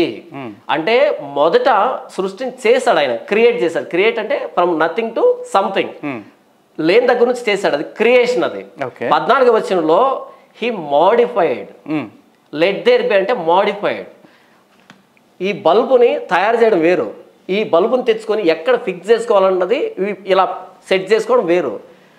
ఆది కాండం మొదటి వచ్చిన సృష్టి అయిపోయింది. ఇది మీ ఊహ అండి, ఎందుకంటే మీరు మొదటి రోజు, రెండవ రోజు, నాలుగో రోజు అన్ని కలుగుగాక కలిగిపోయినాయని తీసుకున్నారు. బట్ వేరే సూర్యచంద్రుడికి వచ్చేపాటి ఇది ఇంగ్లీష్ లోకి వెళ్దాం. నేను అదే మళ్ళీ అదే ఆ పదానికే స్టిక్ అయినాను. కలుగును గాక, లెట్ దేర్ బి. 4వ దేవుడు హీ క్రియేటెడ్ అని చెప్పలే, నేను కలుగును కాక అని చెప్పాను, దాన్ని లెట్ దేర్ బి అంటారు. అదే అంటారు, కలుగును కాకంటే లెట్ దేర్ బి. ఓకే, మొదటి వచ్చిన ఏమన్నా అంటే లెట్ దేర్ బి అనలా ఆయన, let there be heavens and earth అనలే. He created heavens and earth. ఇది క్రియేషన్. ఆ క్రియేషన్ ని 2వ వచనం నుంచి భూమి నిరాకారముగాను శూన్యముగాను ఉంది. సో నిరాకారంగా శూన్యంగా ఉన్నటువంటి ఈ భూమి మీద ఆ అస్తవ్యస్తాన్ని అంతా ఈయన మోడిఫై చేస్తున్నాడు, అక్కడ గ్యాప్ చేస్తున్నాడు. దానికి ఆకాశం అని పేరు పెట్టాడు. నీళ్ళని మీది జలాలు, కింది జలాలుగా, సముద్రాలు గాను పైన మేఘాలు గాను సృష్టి డివైడ్ చేశాడు. తర్వాత నీళ్ళని ఒక చోటికి రావాలంటే భూమిని ఎత్తు పల్లాలు చేశాడు, పల్లానికి నీళ్ళు రావాలని చెప్పాడు. అక్కడి నుంచి పక్షులను తీశాడు, అక్కడి నుంచి జంతువులు తీశాడు, అక్కడి నుంచి మానవుని చేశాడు. ఈ అర్త్ని మోడిఫై చేస్తున్నాడు. ఇలా చెప్పుకుంటూ పోతే 4వ రోజు ఈ అర్త్ అట్మాస్ఫియర్కి సూర్యుడిని చంద్రుడిని చూపించాడు. Let there be 2 lights in the sky అని ఉంది కదా, ఇది ఆ ఆకాశంలో సూర్యుడు చంద్రుడు ఉన్నారు కదా, అది మొదటి వచ్చిన అయిపోయారు వీళ్ళంతా. ఓకే, అయిపోయారు. ఆ 4వ రోజు ఈ భూ వాతావరణానికి వీళ్ళని చూపించాడు, అంతేగాని created sun and moon on the 4th day. Okay, gap theory, younger థియరీలో ఇది కొత్త థియరీ అంటారా? కొత్త థియరీ కాదు, ఇక్కడ నేను చదివి వినిపించాను. కాదనేది ఏమంటే చెప్పండి, నేను వింటాను. ఇప్పుడు బైబిల్ అయితే సెకండ్ వర్స్ అంటే రెండు జ్యోతులను ఏర్పాటు చేశాడు అని చెప్పేసి ఉంది. 2 జ్యోతులు వినండి బ్రదర్. ఒకటి, ఆది యందు దేవుడు భూమి ఆకాశమును సృజించెను, ఫుల్ స్టాప్. ఓకే, అయిపోయింది. ఇప్పుడు సూర్యుడు చంద్రుడు 4వ రోజు వస్తే మరి భూమి ఎక్కడుంది? అది మీరే చెప్పాలి, బైబిల్ చదువుతున్నారు కాబట్టి. అది 6th క్లాస్ నాలెడ్జ్ కదా, సూర్య కుటుంబంలో భూమి ఉందని. కాబట్టి సూర్యుడు లేకుండా భూమి ఎక్కడి నుంచి వస్తాడు? మిగిలిన గ్రహాలు ఎక్కడి నుంచి వస్తాయి? కాబట్టి ఆది యందు దేవుడు భూమి ఆకాశం సృజించాడు, ఫినిష్ అయిపోయింది. ఇప్పుడు భూమి మీద మోడిఫికేషన్ చేస్తున్నాడు. అలా 4వ రోజు భూ వాతావరణానికి సూర్యుడు చంద్రుడు కనిపించారు. అది అక్కడ పాయింట్, అంతేగాని ఇప్పుడు సూర్యుడిని మొదటి రోజు చేసి పెట్టేశాడు మీరు అంటున్నారు. In the beginning he created heavens and earth. Heavens అన్నప్పుడు హెవెన్లీ బాడీస్ అన్ని, మొత్తం గ్యాలక్సీస్, ఎవ్రీథింగ్, అందులో సూర్యుడు ఉన్నాడు, ఆ సూర్య కుటుంబంలో భూమి ఉంది. ఇప్పుడు ఫోకస్ దేవుడు భూమి ఆకాశములు సృజించాను, భూమి నిరాకారముగాను శూన్యముగాను ఉండెను, చీకటి అగాధ జలములపై కమ్మి ఉండెను. అవును, ఆ జలాలు భూమి మీద ఉన్నాయి. దేవుని ఆత్మ జలములపై అల్లాడుచుండెను. అవును, సూపర్వైజర్. దేవుడు వెలుగు కమ్మని పలకగా వెలుగు కలిగెను. చెప్తాను వినండి. తర్వాత దేవుడు వెలుగునకు పగలనియు మధ్యలో చీకటికి రాత్రనియు పేరు పెట్టెను. అస్తమయమును ఉదయమును కలగగా ఒక దినమాయెను. మరియు దేవుడు జలముల మీద ఒక విశాలము కలిగిన ఆ జలములను ఈ జలములను వేరుపరచుగాక అని పలికెను. దేవుడు ఆ విశాలమును చేసి విశాలము క్రింద జలములను విశాలము మీది జలములను వేరుపరచగా ఆ ప్రకారం ఆయను. దేవుడు ఆ విశాలమునకు ఆకాశమని పేరు పెట్టెను. అస్తమయమును ఉదయము కలగగా దినమాయెను. ఆ తర్వాత 4వ రోజును చూద్దాం. ఇంకా దేవుడు పగటిని రాత్రిని వేరుపరచునట్లు ఆకాశ విశాలములందు జ్యోతులు కలుగునుగాక అనియు, అవి సూచనలను కాలములను దిన సంవత్సరములను సూచించుటకై ఉండునుగాక అనియు. 4వ రోజున కలుగుగాక అన్నాకే అవి కలిగాయి. కాదు, బైబిల్ వచనం అదే చెప్తుంది. ఇప్పుడు నేను చెప్పాలి కదా, మీరు చెప్పండి. నేనే చెప్తున్నా, ఇక్కడ మీరే చెప్పండి. 4వ రోజు దేనికి చూపించాడంట? అవి కాలములను, సూచనలను, ఇంకేముంది అక్కడ చెప్పండి. అవి 1 సెకండ్ క్లోజ్ చేశాను. అవి సూచనలను కాలములను దిన సంవత్సరములను సూచించుటకై ఉండుననియు. అంటే వాటి 4వ దినాన్ని ఏం పర్పస్ చెప్తున్నాడు అక్కడ? 4వ దిన మీరు పర్పస్ గురించి మాట్లాడుతున్నారు, ఆరిజిన్ మాట్లాడండి. అక్కడ 4వ దినమున కలుగును గాక అనగా కలిగిననే ఉంది ఇక్కడ క్లియర్ గా. చెప్పలేవాడు, మీరు ప్రశ్నించారు కదా, నేను చెప్పాలి కదా, మరి చెప్పండి. మధ్యలో ఎలా చెప్పాలి? 4వ దినాన ఆయన ఏం చెప్తున్నాడు అంటే లెట్ దేర్ బి అనే పదం వాడిన తర్వాత అవి ఎందుకు లెట్ దేర్ బి అంటే భూవాతావరణానికి ఎందుకు కనిపించాలి అంటే కాలాలని, సమయాలని, దిన సంవత్సరాలు చూపించండి. భూమికి కనపడుగాక అనలేదు సార్. ఇప్పుడు ఓకే, అట్లీస్ట్ అది ట్విస్ట్ అనే విషయం ఆడియన్స్ కన్నా అర్థం కానివ్వండి. మధ్యలో మీరు వస్తే అది ట్విస్ట్ అని కూడా అర్థం కాదు కదా. కాబట్టి ట్విస్ట్ అనే వాళ్ళకి ట్విస్ట్ గానే ఉంటది, లేదు సూపర్ క్లారిటీ అనే వాళ్ళకి సూపర్ క్లారిటీగా ఉంటుంది. జస్ట్ వినండి, పూర్తిగా వినండి. 4వ దినాన దిన సంవత్సరాలని, కాలాలని, సూచనని చూపించడానికంటే సూర్యుని బట్టే రోజును మనం లెక్క గడుతున్నాం. ఓకే, చంద్రుని బట్టే మనం ఋతువుల్ని, వీటన్నింటి ఈ సూచనల్ని చూస్తున్నాం కదా. ఈ సూర్యుడు భూ వాతావరణాన్ని కనిపిస్తేనే ఇదంతా జరుగుతుంది. 2వ వచనంలో చీకటి అగాధ జలం మీద అల్లాడుచుండనంటే సూర్యుడు ఉన్నప్పుడు చీకటి ఉండదు, పైన ఏమంటారు ఆ మేఘాలు ఉండాలి కదా, అది ఉన్నప్పుడే ఇదంతా జరుగుతుంది. కాబట్టి 4వ దినాన ఈ సూచన జరిగాయంటే అప్పుడు భూ వాతావరణానికి ఇవి కనిపించాయి అని చెప్పాడు తప్ప అసలు భూమి ఉండాలంటే సూర్య కుటుంబం ఉండాలి. సూర్యుడు మొట్టమొదట, సూర్యుడు లేకుండా భూమి అనేది ఉండదు. మీరు సైన్స్ లోకి వెళ్తున్నారు, వెళ్ళి బైబుల్ కి సైన్స్ కి చాలా వ్యత్యాసం ఉందండి. సూర్య కుటుంబం అనేది కూడా ఇక సైంటిఫిక్ ఇప్పుడు కాదు. దేవుడు ఆదియందు భూమి ఆకాశమును సృజించేశారని చెప్పారు. అవును, ఆకాశాన్ని భూమిని సృష్టించేశారు. కానీ సైంటిస్టులు చెప్తున్న థియరీ ప్రకారం చూసుకుంటే భూమి అనేది సూర్యుడి నుంచి విడిపోయిన ఒక ముక్క. ఆ తర్వాత చానాళ్ళకి అది కంబస్టన్ జరిగి తర్వాత అయింది. ఇప్పుడు మీరు చెప్పిన మీరే వెరుకున్నారు. నేను ఇరుక్కున్నది లేదు, నాకు నేను ఇరుక్కునే అవకాశం లేదు. ఎందుకంటే నేను ఏ మత గ్రంథాన్ని పట్టుకుని కూర్చోదా, కేవలం ప్రశ్నపరంగానే కూర్చున్నాను. నేను మీ మాటను పట్టుకున్నాను, ఎలా ఇరుక్కున్నా చెప్తానండి. సైంటిస్ట్ ప్రకారంగా భూమి సూర్యుడి నుంచి విడిపోయింది అన్నారు. విడిపోవాలంటే ముందు సూర్యుడు ఉండాలి కదా. 4వ దినాన వస్తే భూమి ఎలా విడిపోతుంది? అదే అంటున్నా. మరి బైబుల్లో క్లారిటీ లేదు. బైబుల్లో 4వ రోజున సూర్యుడు కలుగుగాక అంటే బైబుల్లో పిచ్చ క్లారిటీ చెప్పాను కదా. ఆకాశమును నేను ఆ పిచ్చని ప్రశ్నిస్తున్నా, నేను సమాధానం చెప్తున్నా దానికి. నేను అంటుంది ఏంటి సార్, సమాధానం 4వ రోజున కలుగుగాక లెట్ దేర్ బి అంటే ఇంతకు ముందు అన్నిటికీ కూడా లెట్ దేర్ బి మరి. అవును, లెట్ దేర్ బి మొదటి వచ్చిన లెట్ దేర్ బి కాదు అది. అంటే ఈ లెక్కన ఏంటి, ఇప్పుడు జంతువులు పక్షులు కలుగుగాక అంటే అప్పటికి ఆల్రెడీ ఉన్నాయి, భూమి మీదకి వచ్చినాయి అంటారా? భూమి నుంచి మాడిఫై చేసిన వాటిని, అదే కదా భూమి నుంచి తీసినది. కాదు సార్, మీరు ఏమంటున్నారు, సూర్యుడిని కలుగుగాక అంటే ఆల్రెడీ ఉన్న సూర్యుడిని భూమి మీద కనపడేలాగా చేసినట్లు అంటున్నారు. అది 2వ వచనంలో ఇప్పుడు జంతువులని పక్షుల్ని అన్నిటిని కూడా కలుగుగాక అని అన్నారు. వృక్షాలని కూడా. అవును, కలుగుగాక అంటే ఆల్రెడీ ఉన్న వాటిల్ని భూమి మీద కనపడేలాగా చేసినట్లు అనుకోవాలా? మరి అప్పుడు కూడా నేను చెప్పాను అలా, మరి అది చెప్పినప్పుడు ఇది కూడా అదే అవ్వాలి కదా. దానికే వివరణ ఇస్తున్నా, వింటే కదా. నేను వింటున్నా, మీరు నేను వింటున్నాను కదా, నేను పడితే చెప్తున్నారు, మాట్లాడుతున్నా మరలా వస్తున్నా. నేను నా స్టేట్మెంట్ పూర్తి కావాలి కదా. ఎప్పుడైనా సరే లలిత్ కుమార్ అన్న, ప్రశ్న చిన్నగా ఉండాలి, సమాధానం పెద్దగా ఉండాలి. నా సమాధానానికి మించి ప్రశ్న అడుగుతూ ఉంటే నేను ఎప్పుడు సమాధానం చెప్పాలి. వినండి అన్న, ఆకాశములను భూమిని చేశాడు అన్నప్పుడు మొత్తం క్రియేషన్ అయిపోయింది. ఇప్పుడు భూమి మీదకి ఎందుకు ఫోకస్ షిఫ్ట్ అవుతుందంటే భూమి నిరాకారంగాను శూన్యంగాను ఉంది. ఇప్పుడు దాన్ని మాడిఫై చేస్తున్నాడు. ఎలా మాడిఫై చేస్తున్నాడు అంటే అటు పక్షులకు కానీ, జంతువులకు కానీ, మానవులకు కానీ నివాసయోగ్యమైనటువంటి భూమిగా చేస్తూ ఉన్నాడు. అది 2వ వచనం నుంచి ప్రారంభించి ఈ 6 దినాల సృష్టి అనేది భూమి మీద జరిగినటువంటి సృష్టి. ఇది అర్థమవుతుందా? 6 దినాలు ఈ భూమి మీద మోడిఫికేషన్ జరిగింది ఇక్కడ. కాబట్టి ఏంటంటే ఇక్కడ 2వ వచనంలో చీకటి అని ఉంది, 4వ వచనంలో ఆ చీకటి పోయి సూర్యుడిని చంద్రుడిని చూపించి దిన సంవత్సరాలని, కాలాలని, సూచనలు చెబుతున్నాడు ఇక్కడ. ఇప్పుడు జంతువులు మరి పక్షులు కూడా లెట్ దేర్ బి వాడాడు కదా. అంటే నేను అదే పదే చెప్తాను, 2వ వచనం నుంచి భూమి మీద మోడిఫికేషన్ జరుగుతున్నాయి. ఆ పక్షులు కానీ జంతువులు కానీ ఎక్కడి నుంచి వచ్చాయంటే భూమి మీద నుంచే చేశాడు ఆయన. ఓకేనా? ఈ ఆకాశాలు ఏవైతే భూమి నుండే రప్పించాడు, అంటే జంతువుల నుంచే రప్పించాడు. అంటే ఎలా రప్పించాడంటే ఎలా అంటే ఆయన మాట సెలవిచ్చాడు, మాటతో వచ్చేసాయి. మాటతో వచ్చినప్పుడు భూమి మీద నుంచి వచ్చినట్టు కాదు, భూమి మీదకి అలా వచ్చేసి ఎక్కడి నుంచి ఆయన మాట. ఎందుకంటే మనిషిని తయారు చేయడానికి నేల మట్టి తయారు చేస్తారు. నా మాట వినట్లేదు మీరు, నా మాట వినట్లేదు.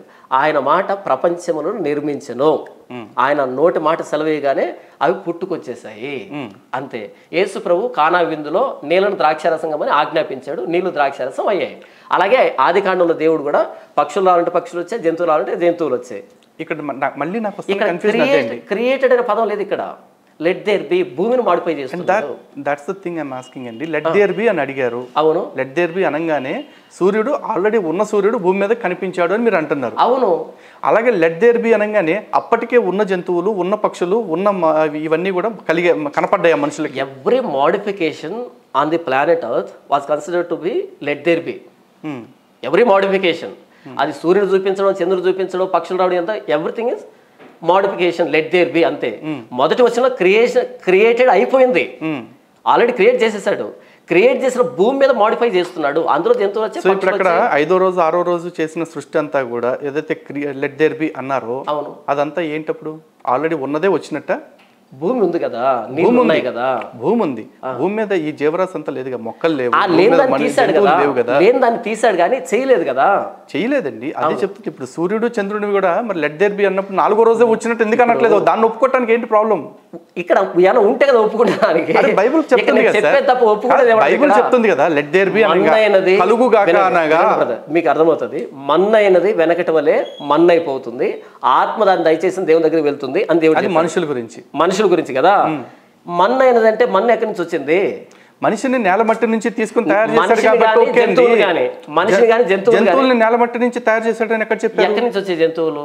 కలుగుగాక అంటే కలిగాయి. ఎక్కడి నుంచి కలిగాయి? అదే తెలియదు, మీరు చెప్పాలి. ఎందుకంటే కలుగుగాక అంటే ఆల్రెడీ ఉన్న సూర్యుడు కనపడ్డాడు అని మీరు చెప్పినప్పుడు జంతువుల విషయంలో కూడా అదే చెప్పండి. కలుగుగాక అంటే ఎక్కడి నుంచో ఉన్న జంతువులు కనపడ్డాయని చెప్పండి. సరే చదివి వినిపిస్తారు బ్రదర్, చదివి వినిపిస్తారు. ఆదికాండం 1వ అధ్యాయము 11వ వచనం నుంచి, దేవుడు గడ్డిని విత్తనములిచ్చు చెట్లను భూమి మీద తమ తమ జాతి ప్రకారం తమలో విత్తనముగా ఫలమిచ్చు వృక్ష ఫలములను భూమి మొలిపించునుగాక.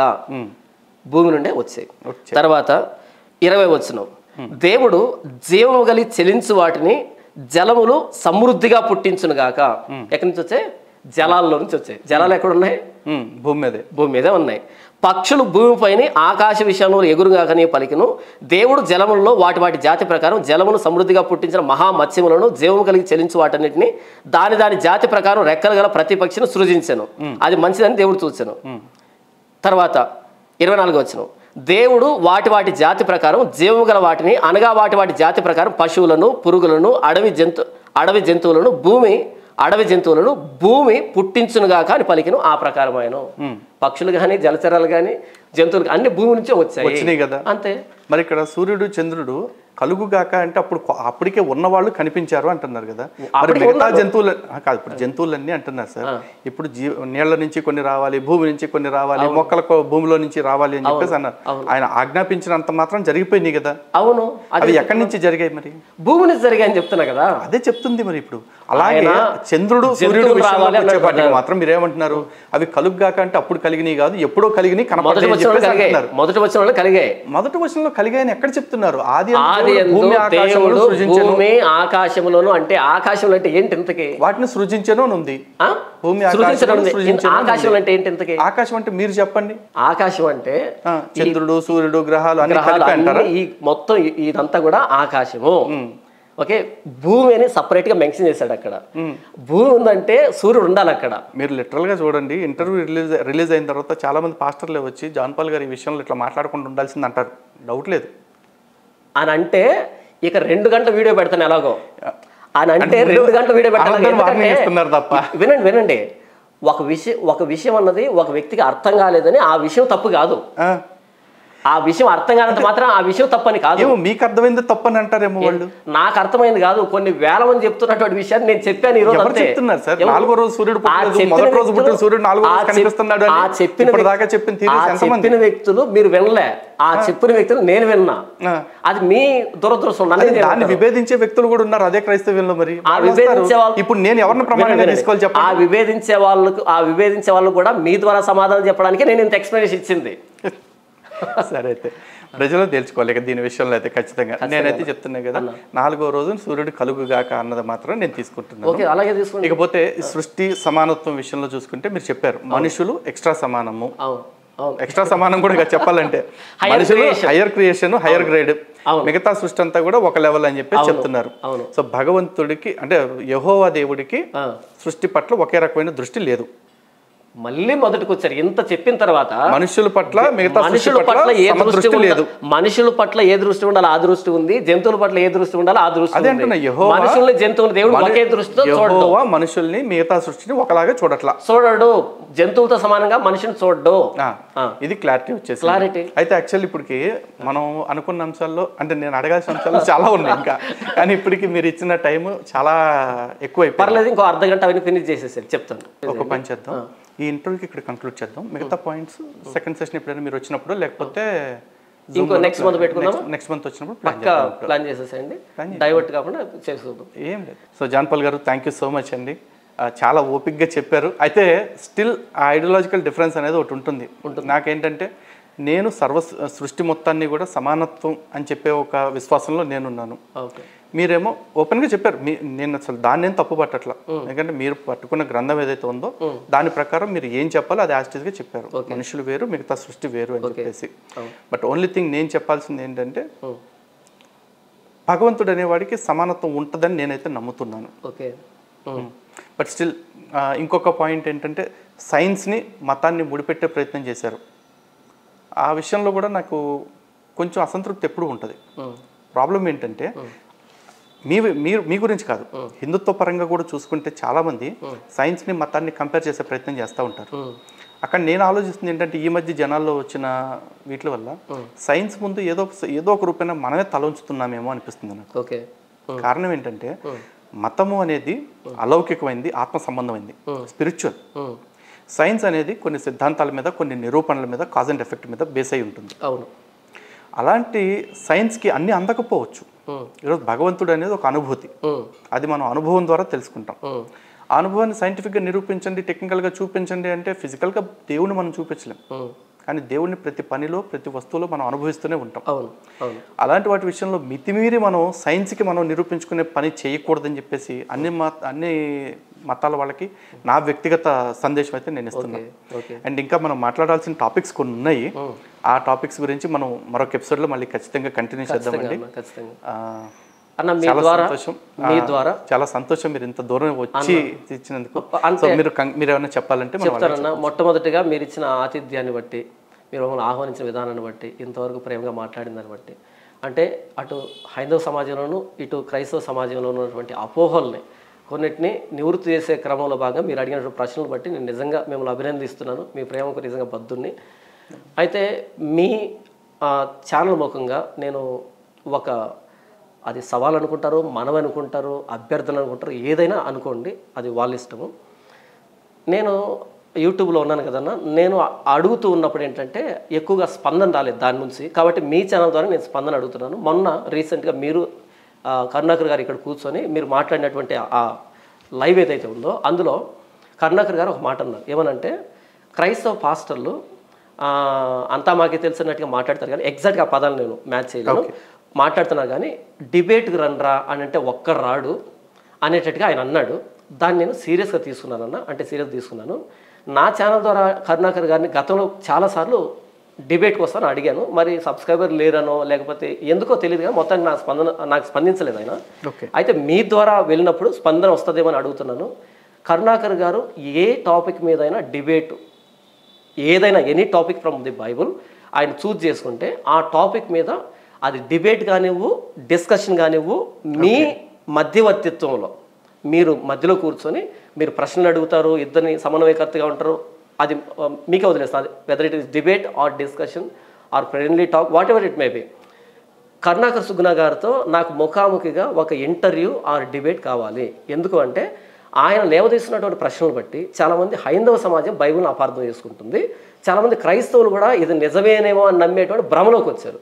సో ఏంటంటే ఆయన పర్సన్ టు పర్సన్ మాట్లాడి నా బైబిల్ ఇది అని నేను మాట్లాడాలి, ఆయన అందరికీ అవకాశం ఇచ్చారు, నాకు కూడా ఒక అవకాశం ఇవ్వాలి అని మీ మీడియా ద్వారా నేను మనవి చేసుకుంటాను. ఒకటైతే క్లారిటీగా చెప్తున్నాను అండి, కరుణాకర్ గారు సబ్స్క్రైబర్స్ ఎంతమంది ఉన్నారు ఇట్లాంటివన్నీ చూసుకుని డిబేట్కి వస్తాను లేకపోతే రాను అనే రకం కాదు. ఓకే, అయితే నాకు డిబేట్ చెప్తున్నాను అంటే ఒక అంశాన్ని ఆయన ప్రతిపాదన చేస్తారో లేకపోతే మీరు ప్రతిపాదిస్తారో అనే దాన్ని బట్టి ఉంటుంది. దానికి తగ్గట్టు ఆయన టైం షెడ్యూల్ చూసుకోవాలి. కాబట్టి అయితే నాకు వారితో ఉన్న పరిచయాన్ని బట్టి నేను మీ మెసేజ్ని అయితే వారికి కన్వే చేస్తాను. చేయండి. ఒకవేళ ఆయన ఏదైనా టాపిక్ మీద ఇంట్రెస్టెడ్గా ఉన్నారు అంటే కనుక ఆయన చాలా మాట్లాడుతున్నారు కదా, ఏ టాపిక్ అయినా తీసుకొని మీ మధ్యవర్తిత్వంలోనే సమన్వయ దాంట్లోనే కరుణాకర్ గారితో నాకు ముఖాముఖిగా కావాలి. ఎందుకంటే ఆయన చాలా బైబిల్ పరంగా చాలా తప్పులు మాట్లాడుతున్నాడు అని నేను అంటున్నాను. అవి ఎలా తప్పులో నేను నిరూపించుకునే ప్రయత్నం నేను చేస్తాను. అంటే అవి తప్పులు ఎలాగో ఆయన నిరూపిస్తాడు. కరుణాకర్ గారు నన్ను మీరు తప్పు పట్టడం అనేది కొత్త వింతేం కాదు. కారణం ఏంటంటే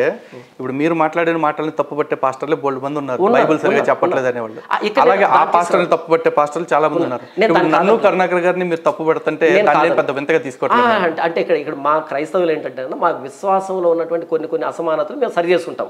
కానీ అల్టిమేట్గా మేము ప్రభు యేసుక్రీస్తు లోకరక్షకుడు, ఆయన మా పాపుల కోసం ప్రాణం పెట్టాడు, ఆయన లేకుండా పాపక్షమాపణ లేదు అన్నది మా అందరి బిలీఫ్ అన్న. అయితే కొన్ని మైనర్ ఏవో ఉంటే వాటి మేము సరి చేసుకుంటాం. కానీ కరుణాకర్ సుగుణ గారు యేసు ప్రభు లోకరక్షకుడు అంగీకరించట్లేదు కదా. సో ఈయన బిలీఫ్ అన్నది మీ బిలీఫ్ అన్నది కంప్లీట్గా డిఫరెంట్ ఆస్పెక్ట్లో ఉంటుంది. కాబట్టి మీరు మన ముగ్గురు కూర్చొని ఆ విషయాన్ని డిస్కస్ చేసేదానికి మీరు ఈ కెమెరా పక్కన చెప్పండి, నేను ఒప్పిస్తాను లేదా నేను మాట్లాడతాను. చెప్తున్నా కదా, నేను వారికి మీ అభ్యర్థన అయితే తెలియజేస్తాను. ఖచ్చితంగా వారి దృష్టికి తీసుకెళ్తాం మాకున్న పరిచయాన్ని బట్టి. సో బేస్డ్ ఆన్ కన్వీనియన్స్, అంటే మీ టైము వారి టైము పర్మిట్ చేసి నేను ఎప్పుడు ఫ్రీనే అన్న, అదే ఒక సండే తప్ప. అంటే ఆయన షెడ్యూల్స్ ప్యాక్డ్ ఉన్నాయి. ఎందుకంటే షార్ట్ ఫిల్మ్స్, వీడియోస్, అదే బుక్ రచనలు ఇట్లాంటివన్నీ ఉన్నాయి కాబట్టి ఆయన షెడ్యూల్ బట్టి ఆయన ఎప్పుడు చెప్తారో చూసి మరి ఖచ్చితంగా అన్న మాట్లాడదాం. అలా జరగాలన్నా. థ్యాంక్ యూ సో మచ్ అండి. వన్స్ అగైన్ తొందరలోనే మరొక ఎపిసోడ్ మళ్ళీ పెట్టుకుందాం. Thank you very much.